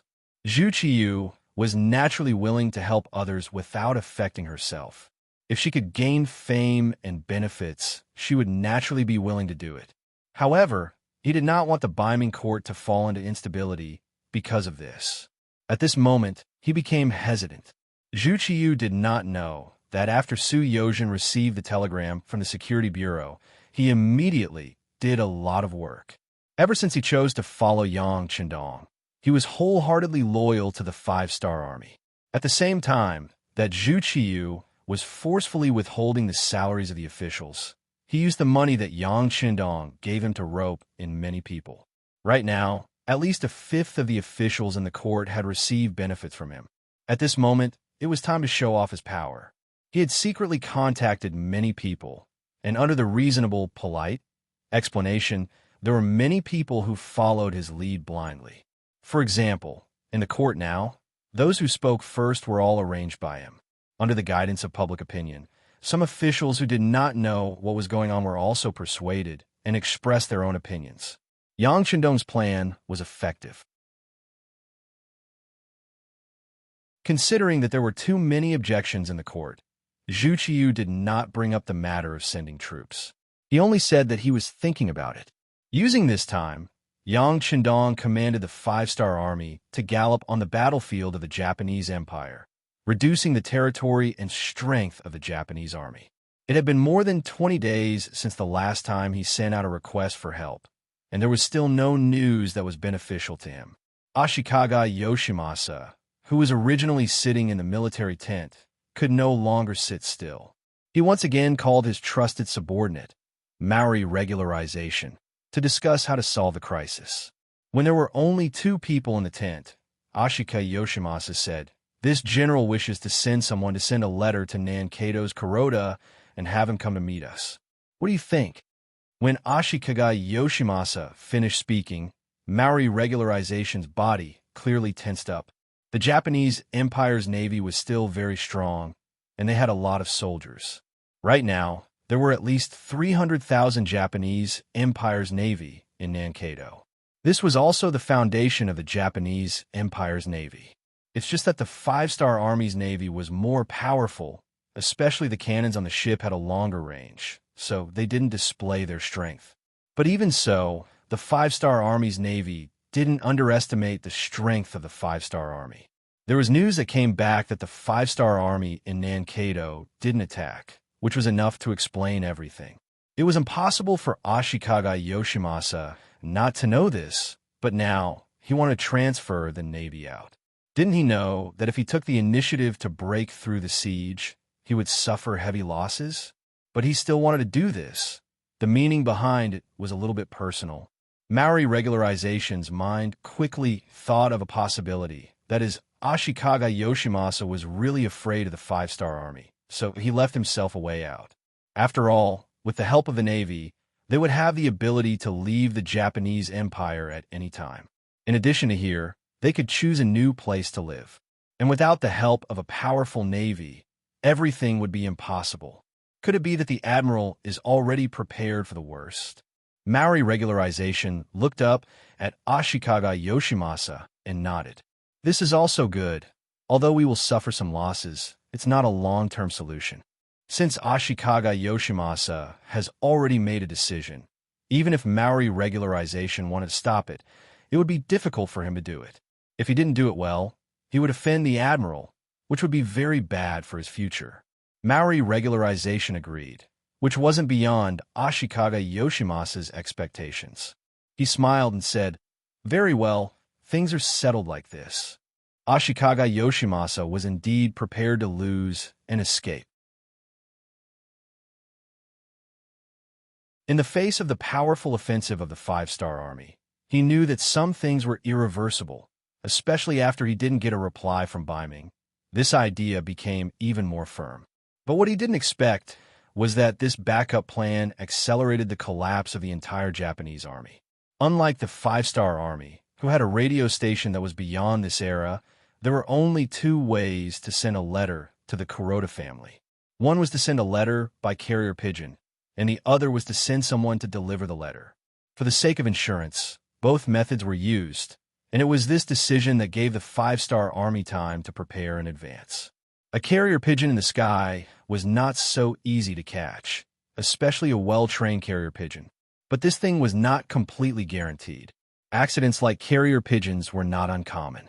In order to double insurance, Ashikaga Yoshimasa sent an inconspicuous civilian ship to Nankeido. Things went bad because of this civilian ship. The outskirts of Nankeido were already completely sealed off. Even Han Chinese civilian ships and merchant ships were not allowed to pass inspection, let alone a civilian ship of the Japanese Empire. So under the strict inspection, the messenger was found, and the matter of the Supreme General giving the order to break out of the encirclement was no longer a secret. His subordinates immediately reported the situation to Yang Qindong with a telegram. After hearing this, Yang Qindong, after serious consideration, decided to beat them at their own game. If everything was peaceful on the grasslands, Yang Qindong was not prepared to give any Japanese army a way out. They could only choose to surrender or die. But now the situation on the outskirts was not good, and the new Second Army could face a big problem at any time. Time waited for no one, and the Japanese Empire's matter had to be solved quickly. Among them, the Japanese Naval Division was an existence that gave Yang Qindong a great headache. 300,000 soldiers, a great advantage in terms of numbers, plus the existence of small cannons. It would not be easy to bite this hard bone. In addition, this Kuroda was not someone to be trifled with. According to the intelligence personnel hidden in Nankeido, the security there was stable, which eliminated the possibility of an internal attack. Yang Qindong was worried about how to deal with this group of Japanese army and how to occupy Nankeido to solve his own problems. However, The Supreme General Ashikaga Yoshimasa's order made him see an opportunity.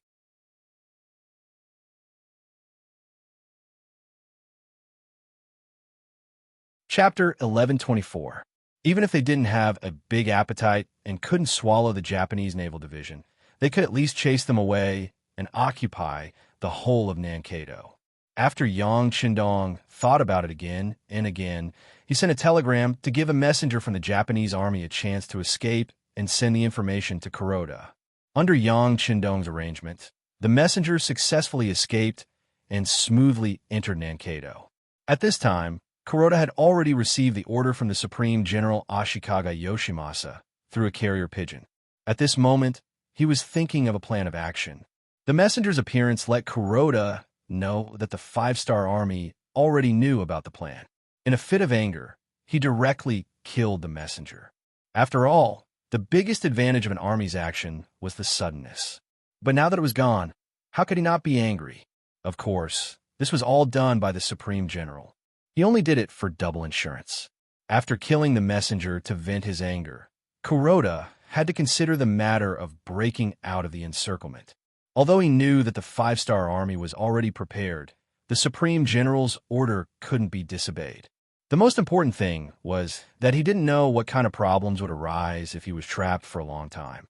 5 days later, Kuroda, who had prepared everything, gave the order to break out of the encirclement.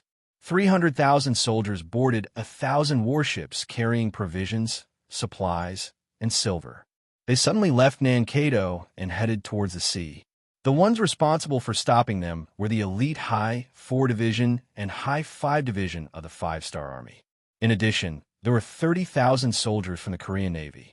In total, there were less than 50,000 soldiers. Facing the 300,000 Japanese army, even if they were prepared and had the advantage of artillery, they still couldn't stop them all. In the end, after 3 days and 3 nights of battle, only half of the Japanese army's forces were left behind and escaped. After that, the 2 division commanders sent a telegram to Yang Qindong to ask for forgiveness. However, Yang Qindong, who had already expected this result, didn't blame them. Instead, he rewarded them and gave the order to continue the chase. He wanted to use the speed and weapons advantage of the warships to continue attacking. In the end, he wanted to achieve the goal of blowing the Japanese naval division out of the Japanese Empire. The battle on the sea continued, and the 2 sides on land also fought back and forth many times. The Japanese army's morale was already broken, and the people's morale was already broken.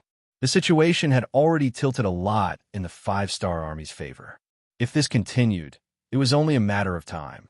The war in One Nation began to move toward the final stage. The situation on the grassland became more and more serious. The Second Army's courtyard. This was the 3rd time Rong Xiao's appearance. The first 2 negotiations between the 2 sides did not go well, or it could be said that Xia Jie was intentionally raising his status and delaying the negotiations. This time, Rong Xiao had already made the final decision. If they didn't surrender, they would fight. Too much time had passed, and he had already lost his patience.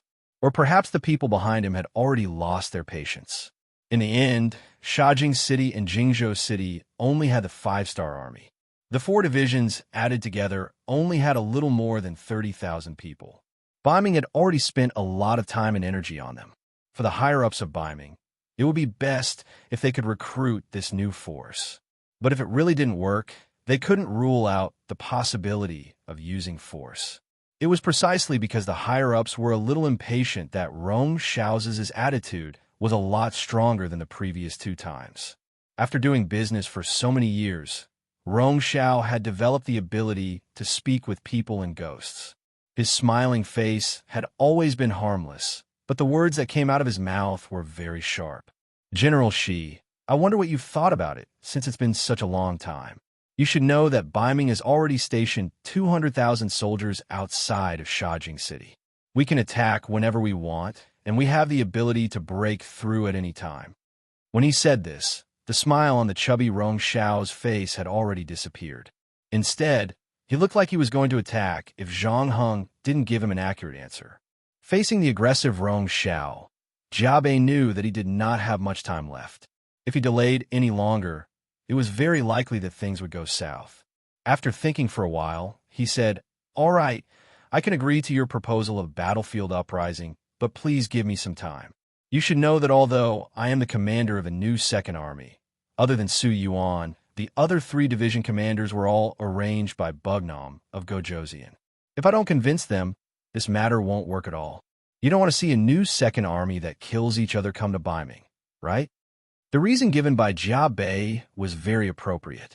Rong Xiao had also investigated the identities of the other 3 division commanders, and they were indeed arranged by Yang Chendong himself. These 20,000 cavalries were a very powerful force. If they were given up just like that, the matter would not be perfect, and Rong Xiao's personal contribution would also be reduced. He immediately nodded and said, "All right, but I need an accurate time. 1 month." Jia Bei gave an answer after thinking about it for a while. "No, at most 10 days. Rong Xiao refused in a businessman's tone. In the end, after bargaining between the two, 20 days was the norm. In other words, after 20 days, if Jia Bei still could not lead the new second army to Baiming, then the Baiming army outside the city would launch a military operation. First city. As the largest city under Yang Xie's influence on the grassland, and also one of the earliest cities built, it was still prosperous. Although the external environment was a bit tense during this period, the people living in the city were not affected much. This naturally had an inseparable relationship with the powerful new army station here. As the highest leader of the military department other than Yang Chendong, Tiger's Mane fully showed enough ability to manage the new army in an orderly manner. Even the rampant Baiming Liaodong cavalry never had the intention to attack them. Even when they took action, they would often be 200 miles away from First City. It was also because of this arrangement that the two sides had the intention of not interfering with each other. But even so, Tiger's Mane did not mean to be proud at all. On the contrary, he was not in a good mood for a while. It was all because of the matters in Shajing City and Jingzhou City. Rong Xiao was indeed a qualified businessman. He knew how to maximize his benefits. Ever since he started to come into contact with a new second army, he kept releasing all kinds of unfavorable remarks. Just yesterday, a new piece of news came out, saying that it wouldn't be long before the heavily besieged new second army would fall into the arms of Northern Ming. When the news came out, Tiger's Mane naturally did not believe it. He did not even send a telegram to Yang Chendong. He knew that these things would naturally be handled by the intelligence department. What he had to do now was to deal with all kinds of accidents that might happen next. In the new army's military department in the city, Tiger's Mane invited the city lord, Yu Mian, and the logistics division commander, Yang Si, to sit down in a very quiet room. Yang Si, as the person in charge of logistics and with the lowest position, should be doing the work of pouring tea. While pouring tea for Tiger's Mane and Yu Mian, he did not stop talking. "The two of you, looking at your frowns, you don't really think that Commander Shi will defect to the enemy, right? Even if you don't believe him, you should believe in the young master's judgment." "Yes, I have also come into contact with this person, and I know him better. He probably won't betray the 6th young master." Yu Mian also agreed. "Probably." Tiger's Mane chuckled and shook his head. "Didn't you hear what the 6th young master said? There is no such thing as loyalty. It's just a matter of whether the bargaining chip for betrayal is enough. After all, this Shibei is not Han, nor is he our old brother. Now that he is heavily surrounded by the Baiming army, I wouldn't be surprised if he did anything to protect himself." After Tiger's Mane finished speaking, Yu Mian fell silent. Actually, from his words, it could be seen that he did not have much confidence in himself. What he said was just to unite everyone and not to casually suspect his colleagues. But now, even Tiger's Mane said that he was suspicious. Of course, it was not good for him to say anything. Yang Si, on the other hand, frowned after hearing this. He had already finished pouring tea and came down from the table. His right hand gripped a teacup tightly as he thought of something, and said, "Since all of you are suspicious, why don't you report this to the young master?" The young master must already know. It's just that he hasn't sent a letter yet. This is the part that we can't figure out, Tiger's Mane said as he shook his head. And after Yangtze heard this, he was stunned at first. He didn't know what to say next. If even the sixth young master could not confirm the authenticity of this matter, then this matter was probably more than 50% true. Yangtze fell in a deep thought and did not speak. Yu Mian thought of something and said, "If that's the case, then we should also make preparations early. Once something really happens to the new Second Army, I'm afraid that the next target bombing we'll deal with will be us." With the new Second Army stationed in Shajing and Jingzhou City, this was equivalent to planting a stair on the grassland. Bombing had to be cautious if they wanted to make a big move. But once this constraint was gone, everything would be very different. They could concentrate all their energy on dealing with the first city and the new army. With their supplies cut off, the situation of a new army would only become more and more dangerous. That's right. That's what I'm worried about. That's why I called you guys over to see if there's any good strategy. Tiger's Mane nodded heavily. Obviously, he had thought of all this. He called the two of them over to discuss this matter. After the matter was settled, the three of them gathered together to come up with a plan. At this moment, Yang Qindong, who was far away in the Japanese Empire, had indeed received a telegram from the intelligence personnel of the first city. It described some of the rumors they had heard in detail. However, because the two cities of Shajing were heavily surrounded, they were unable to find out the specific and real situation. Therefore, they reported everything they heard regardless of whether it was true or false.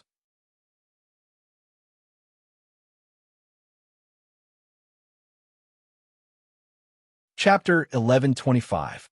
Looking at the contents of the telegram in his hand, Yang Qindong's eyes flashed with a sharp light.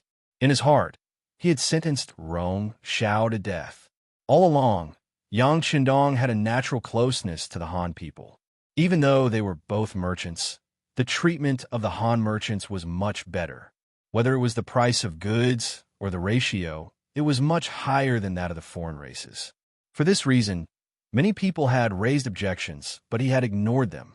It could be said that this policy had allowed many Han merchants to earn a lot of money, and Yang Qindong's reputation had always been very good. However, when the forest was big, there were all kinds of birds. There were still some people who were not satisfied. They even secretly went against Yang Qindong. Rong Xiao was a typical representative of this. Of course, without Rong Xiao, there would still be Wang Xiao and Li Xiao. However, who told him to run into the muzzle of the gun? If he did not punish this person, such things would inevitably happen again in the future.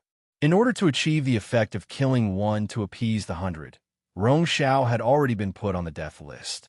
Putting Rong Xiao's matter aside, Yang Qindong needed to consider and judge the situation of the new Second Army that was surrounded and what the truth was. Even though before this telegram, Shirby had already sent a telegram and told him everything. However, when a general was outside, military orders could not be given. Who could guarantee that what Shirby said was true and not a ploy to stall for time and not just to brush him off? It was still the same saying, loyalty depended on the bargaining chip.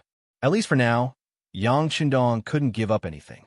Even if he could, before the crisis was resolved, it was just an illusion. It was just an empty check. Whether Shirby could be trusted or not was a problem that Yang Qindong had to consider. If he made a mistake in his judgment, everything that followed would be useless. Yang Qindong thought about the first time they met and how he had promoted the other party to a commander. He felt that he had done enough and was sincere enough. Feeling that he had not done anything wrong, Yang Qindong raised his eyebrows and said in his heart, "I have done what should be done. Next, let's bet that my judgment of people is not wrong. I hope you can withstand the test." Yang Qindong, who seemed to have made a decision in his heart, called Beta Persei. He wanted to send a telegram to Tiger's Mane of the new First Army to ask him to pay more attention to Shirby's situation. At the same time, he had to prepare for the city defense battle now. Although the new Second Army's matter was big, it was far away and there was nothing he could do. However, the problem of the Japanese army in front of him was something that needed to be solved. If he got stuck in this quagmire, He was afraid that it would not only be the new Second Army that would have problems, but more problems would appear. After seeing Beta Persei return after sending the telegram, Yang Chendong asked, "How's the situation in Nanhai province?" "Young master, the people who moved out are moving in, but the area there is not small. It will take at least a month to distribute the land and restore order." Beta Persei reported in a deep voice. "Okay." Yang Chendong nodded to show that he knew, and then asked, "Which army is responsible for the cleanup work?" "Young master, it's under the command of Commander Nyo Duo." "Okay. Order Nyo Duo to take a boat to Ping and Beijing quickly. By the way, send a telegram to the Security Bureau in Baiming's Kyoto." When Yang Chendong said this, a murderous intent flashed in his eyes. Obviously, the matter of the new Second Army made him a little angry, and he was ready to start a massacre. Baiming's Imperial Palace. Acting Sect Master Zhu Qiyu was in a good mood recently. It was all because of the news that came from the grassland that Rong Xiao had already convinced the commander of the new Second Army of the Five-Star Army, Shi Biao. In 20 days, they might raise their army and surrender. If that was the case, he would not have to pay any price to gain an extra army of troops. Comparing the two, he would have a greater advantage in suppressing the Five-Star Army's forces. Once the Great Ming Empire suffered heavy losses and finally dealt with the Five-Star Army, he would lead a strong army to the south to solve the problem of the South Ming Empire. If he could also solve the problem of the South Ming Empire, then the Great Ming Empire would regain its former glory in his hands. Thinking about how great of a feat this would be, it was really exciting. Just as he was in a good mood, Chief Eunuch Jining appeared. "Your Majesty, the Crown Prince's junior tutor Su Yozhen said that he has an urgent matter to discuss with you. What do you think?" "Oh, send him in." Hearing that Su Yozhen had come, Jining nodded.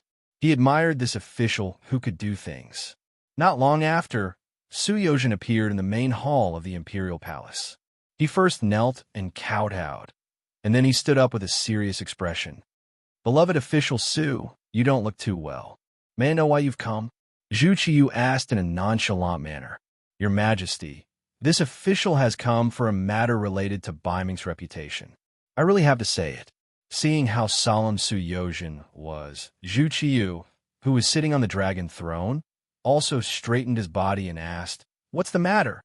"Yes, Your Majesty." Su Yozhen held the ceremonial tablet and said, "Your Majesty, this official has come to ask for forgiveness." "What's going on?" Zhu Qiyu, who was confused by these words, asked. "Your Majesty, it's like this. Previously, when the Japanese Empire asked for help, this official spoke out in court to stop it. At that time, I didn't do anything wrong. After all, the most important thing in court right now is to solve the problem of the grasslands and achieve the goal of dealing a heavy blow to the Five-Star Army. But now, it seems that this official's vision was a bit short-sighted." Su Yozhen said with an apologetic attitude.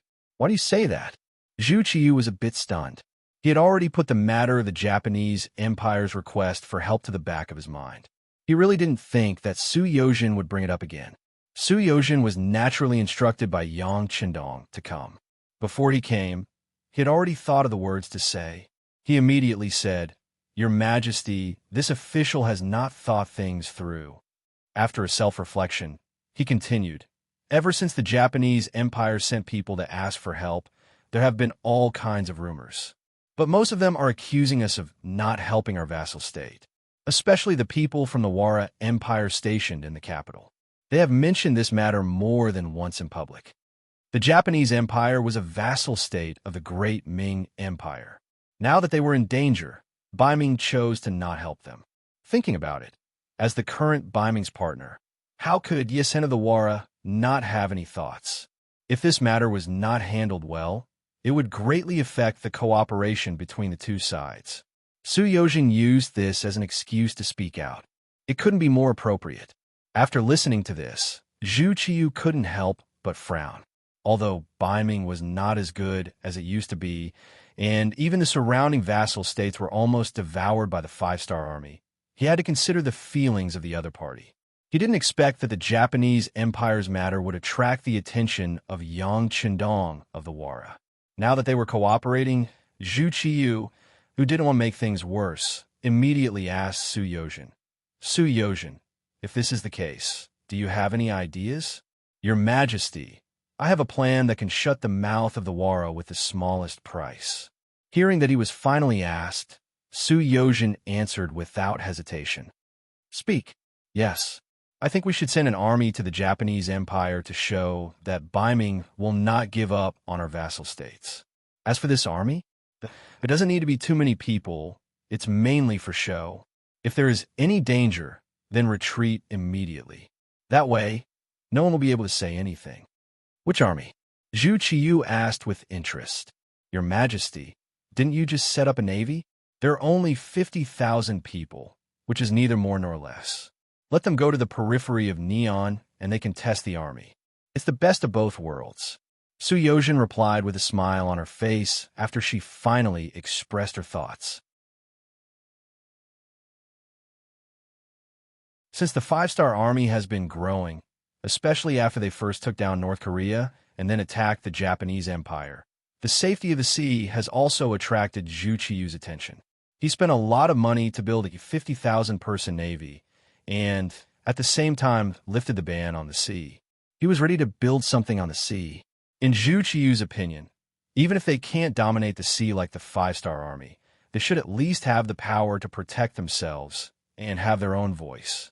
Therefore, this 50,000-person navy was established, and the people chosen were all people who were excellent in the water. It took a lot of effort. This 50,000-person navy can be called the prototype of the Beiming Navy. Once it is done, it will continue to grow. Therefore, when he heard that he was going to send this precious army to the battlefield of the Japanese Empire, Zhu Qiyu was a little against it. Su Yozhen saw that Zhu Qiyu didn't make a decision immediately, so she knew what the other party was thinking. She continued to say, "Your Majesty, from a weak army to a strong army, it has to go through all kinds of training. This trip to the Japanese Empire is one of them. Besides, if things go wrong, we can withdraw in time. Just treat it as a training at sea. We can use this opportunity to shut the mouths of others. Isn't it a good thing?" Zhu Qiyu thought about it carefully and felt that there was a certain degree of truth, so he nodded. "Good. Since that's the case, I will discuss it with the officials of the Ministry of War." Zhu Qiyu said this, which meant that he agreed. It was not the late period of the Great Ming Dynasty, and now the imperial power was still relatively unified. Especially in the use of the army, they had the power to keep their word. "Sure City." Yang Chendong sent a telegram. There were not many words, and it could even be said that there was only one sentence. "Observe closely, prepare to defend the city, and act at your discretion during special times." The so-called act at your discretion was equivalent to giving all the power to Tiger's Mane. This was a trust, but at the same time, it was also a pressure.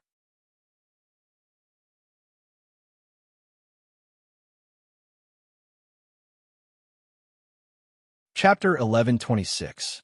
It was conceivable that if the matter was not resolved properly, Tiger's Mane would inevitably be blamed by others. However, at this time, Tiger's Mane could no longer care so much because he had received accurate information that the Beiming emissary had begun to negotiate with them. They had agreed to make a final decision within 20 days at the latest. Now, it seemed that there were only 17 days left. It was naturally Rong Xiao who took the initiative to be able to obtain accurate information. He deliberately opened a hole in the siege and allowed a group of people from Shajing City to walk out. As expected, there were intelligence personnel from the 5th-star army among them. As soon as he received the news, Tiger's Mane called Yu Mian and Yangtze. The three of them discussed together how to deal with the complicated situation that could change at any time.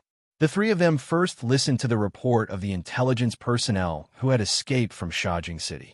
When they learned that their people had seen the merchant Rong Xiao appear in the residence of the northern Ming emissary with their own eyes, and when they saw him being escorted out with a smile, the three of their faces turned somewhat ugly.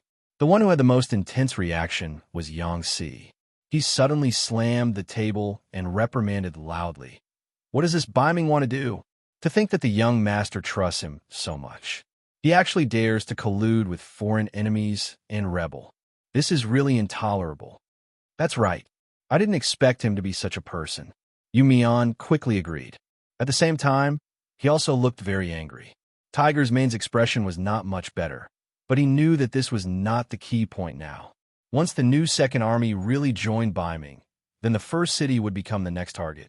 With the supply completely cut off, how to deal with this complicated situation was what he needed to consider. As for other matters, regardless of whether it was true or not, the sixth young master would naturally deal with it. Both of you come down first. Let's think about our own problems first. Once the two cities of Shajing and Jing province are obtained by Beiming, they will have nothing to worry about. The next step is to send troops to the beginning city. At that time, do the two of you have any countermeasures? Listening to Tiger's Mane's words, Yang Si replied without hesitation, "What else is there to think about? Of course, we'll deal with whatever comes our way. Our beginning city is not like Shajing City and the other two cities. We're heavily guarded here, and we also have a united army and people. We're not afraid of any enemy's invasion. Yes, our beginning city is not afraid of any enemy. Let's just fight." Yu Mian's heroic spirit seemed to have been aroused at this moment. His voice was like a bell as he spoke. All right, this was what Tiger's Mane wanted. As long as everyone had the same attitude and cooperated with each other, there was nothing that couldn't be done. There was no enemy that couldn't be defeated. Just as the situation on the grassland became very complicated, the war on the battlefield of the Japanese Empire was in full swing. After Yang Qindong issued the order for a general counterattack, more than 200,000 soldiers of the Five-Star Army launched a crazy counterattack. In addition to the cooperation of more than 100,000 soldiers of Sensei Naganabu and Fukada Tani, their total strength had surpassed the troops of Supreme General Ashikaga Yoshimasa. Having more troops than the other party did not mean that they would definitely win. However, the strength of the morale of the army and the strength of their combat power were enough to show that the scales of victory and defeat had tilted greatly. After the army left Ping and Beijing, they went straight to the north and came to the Dongshan Road. They separately conquered Jinjiang County, Mino County, Shindu County, and other places. They directly suppressed Ashikaga Yoshimasa's troops in the Musashi area of the Donghai Road. On the sea, President Kuroda's 300,000 soldiers broke through the encirclement. Although they had the advantage in terms of military strength, in the face of the powerful artillery of the C-4th Division and the C-5th Division, they fled all the way. When the 300,000 soldiers entered the Dongshan Road, there were only 100,000 soldiers left. On the land, they lost many cities and lost many soldiers. Of the 300,000 soldiers, there were only 100,000 left. Under such a situation, Ashikaga Yoshimasa, who originally had millions of soldiers, only had 200,000 soldiers left. The reduction in his strength made him anxious every day. While he cursed the Five-Star Army for being arrogant, he also made preparations to abandon his homeland and leave the Japanese Empire. Compared to the Japanese Empire's continuous losses, the Five-Star Army was like an unstoppable hurricane. Wherever they went, they would not hesitate to kill anyone who resisted. Along the way, who knew how much blood they had shed. In the end, the forces that opposed the Five-Star Army were all in danger. Most of them had no choice but to surrender, while a small number of them fled. Based on the current situation, in at most 3 months, the entire Japanese Empire would be conquered by the Five-Star Army. After taking half a year to migrate and exchange people, it was inevitable that Japan would become another province under the Five-Star Army. However, at this time, a telegram suddenly appeared. At the same time, the 1st Cavalry Division, New Army, and the 4th Division were all transferred back to Ping and Beijing.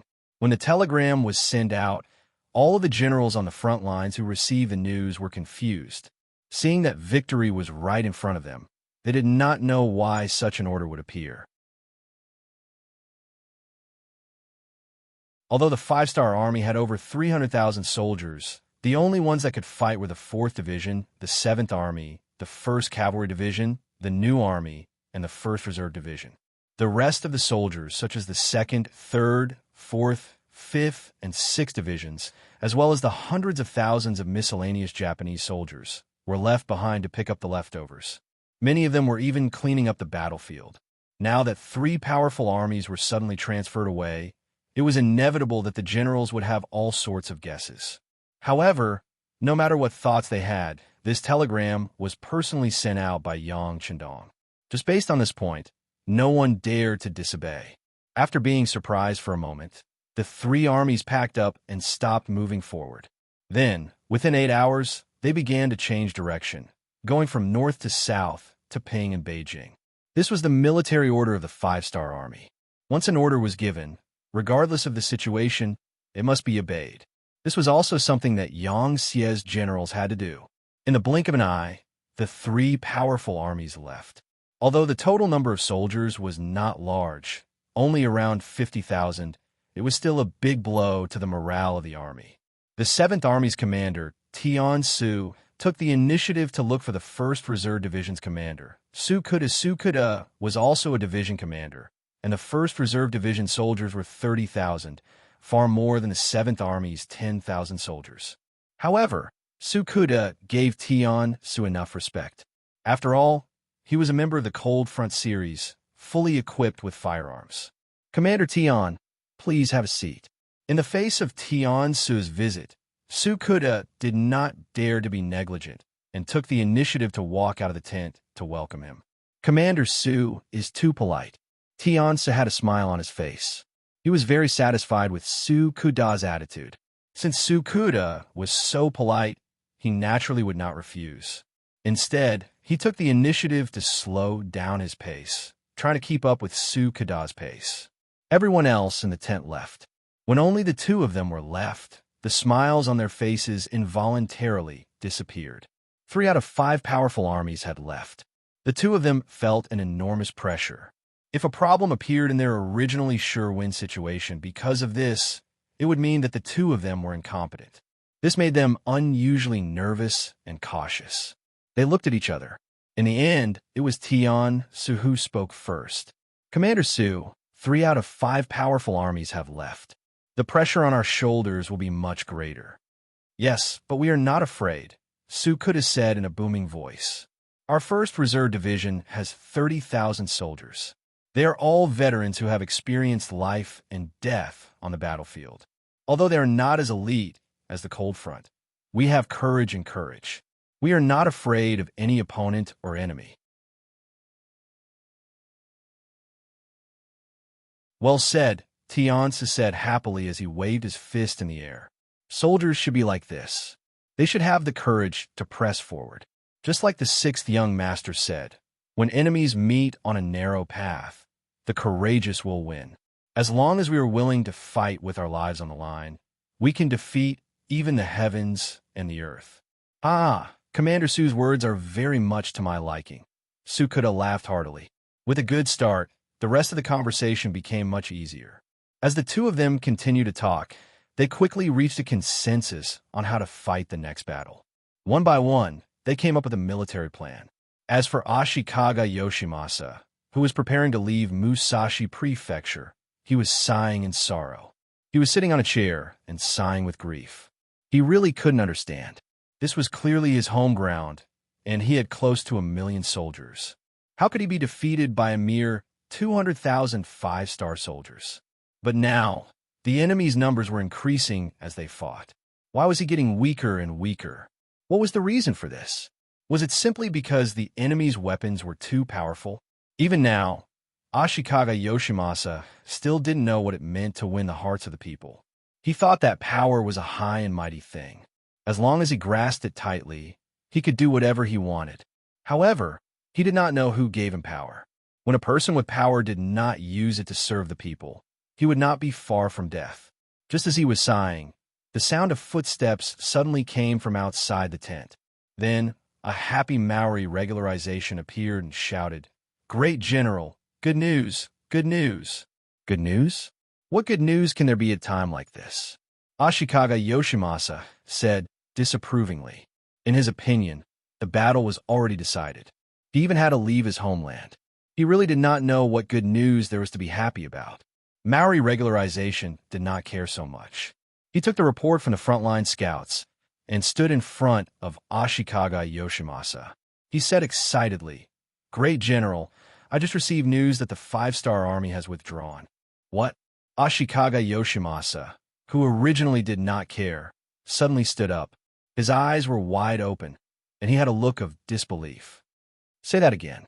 "That you're tuning in to the Romance Rendezvous YouTube channel. We're so grateful for your support, and don't forget to subscribe to join us on this incredible journey through captivating stories. Your generosity through donations truly makes a world of difference, as it's the primary source of revenue that allows me to expand and enhance this channel for you. Thank you from the bottom of my heart for being a part of this adventure.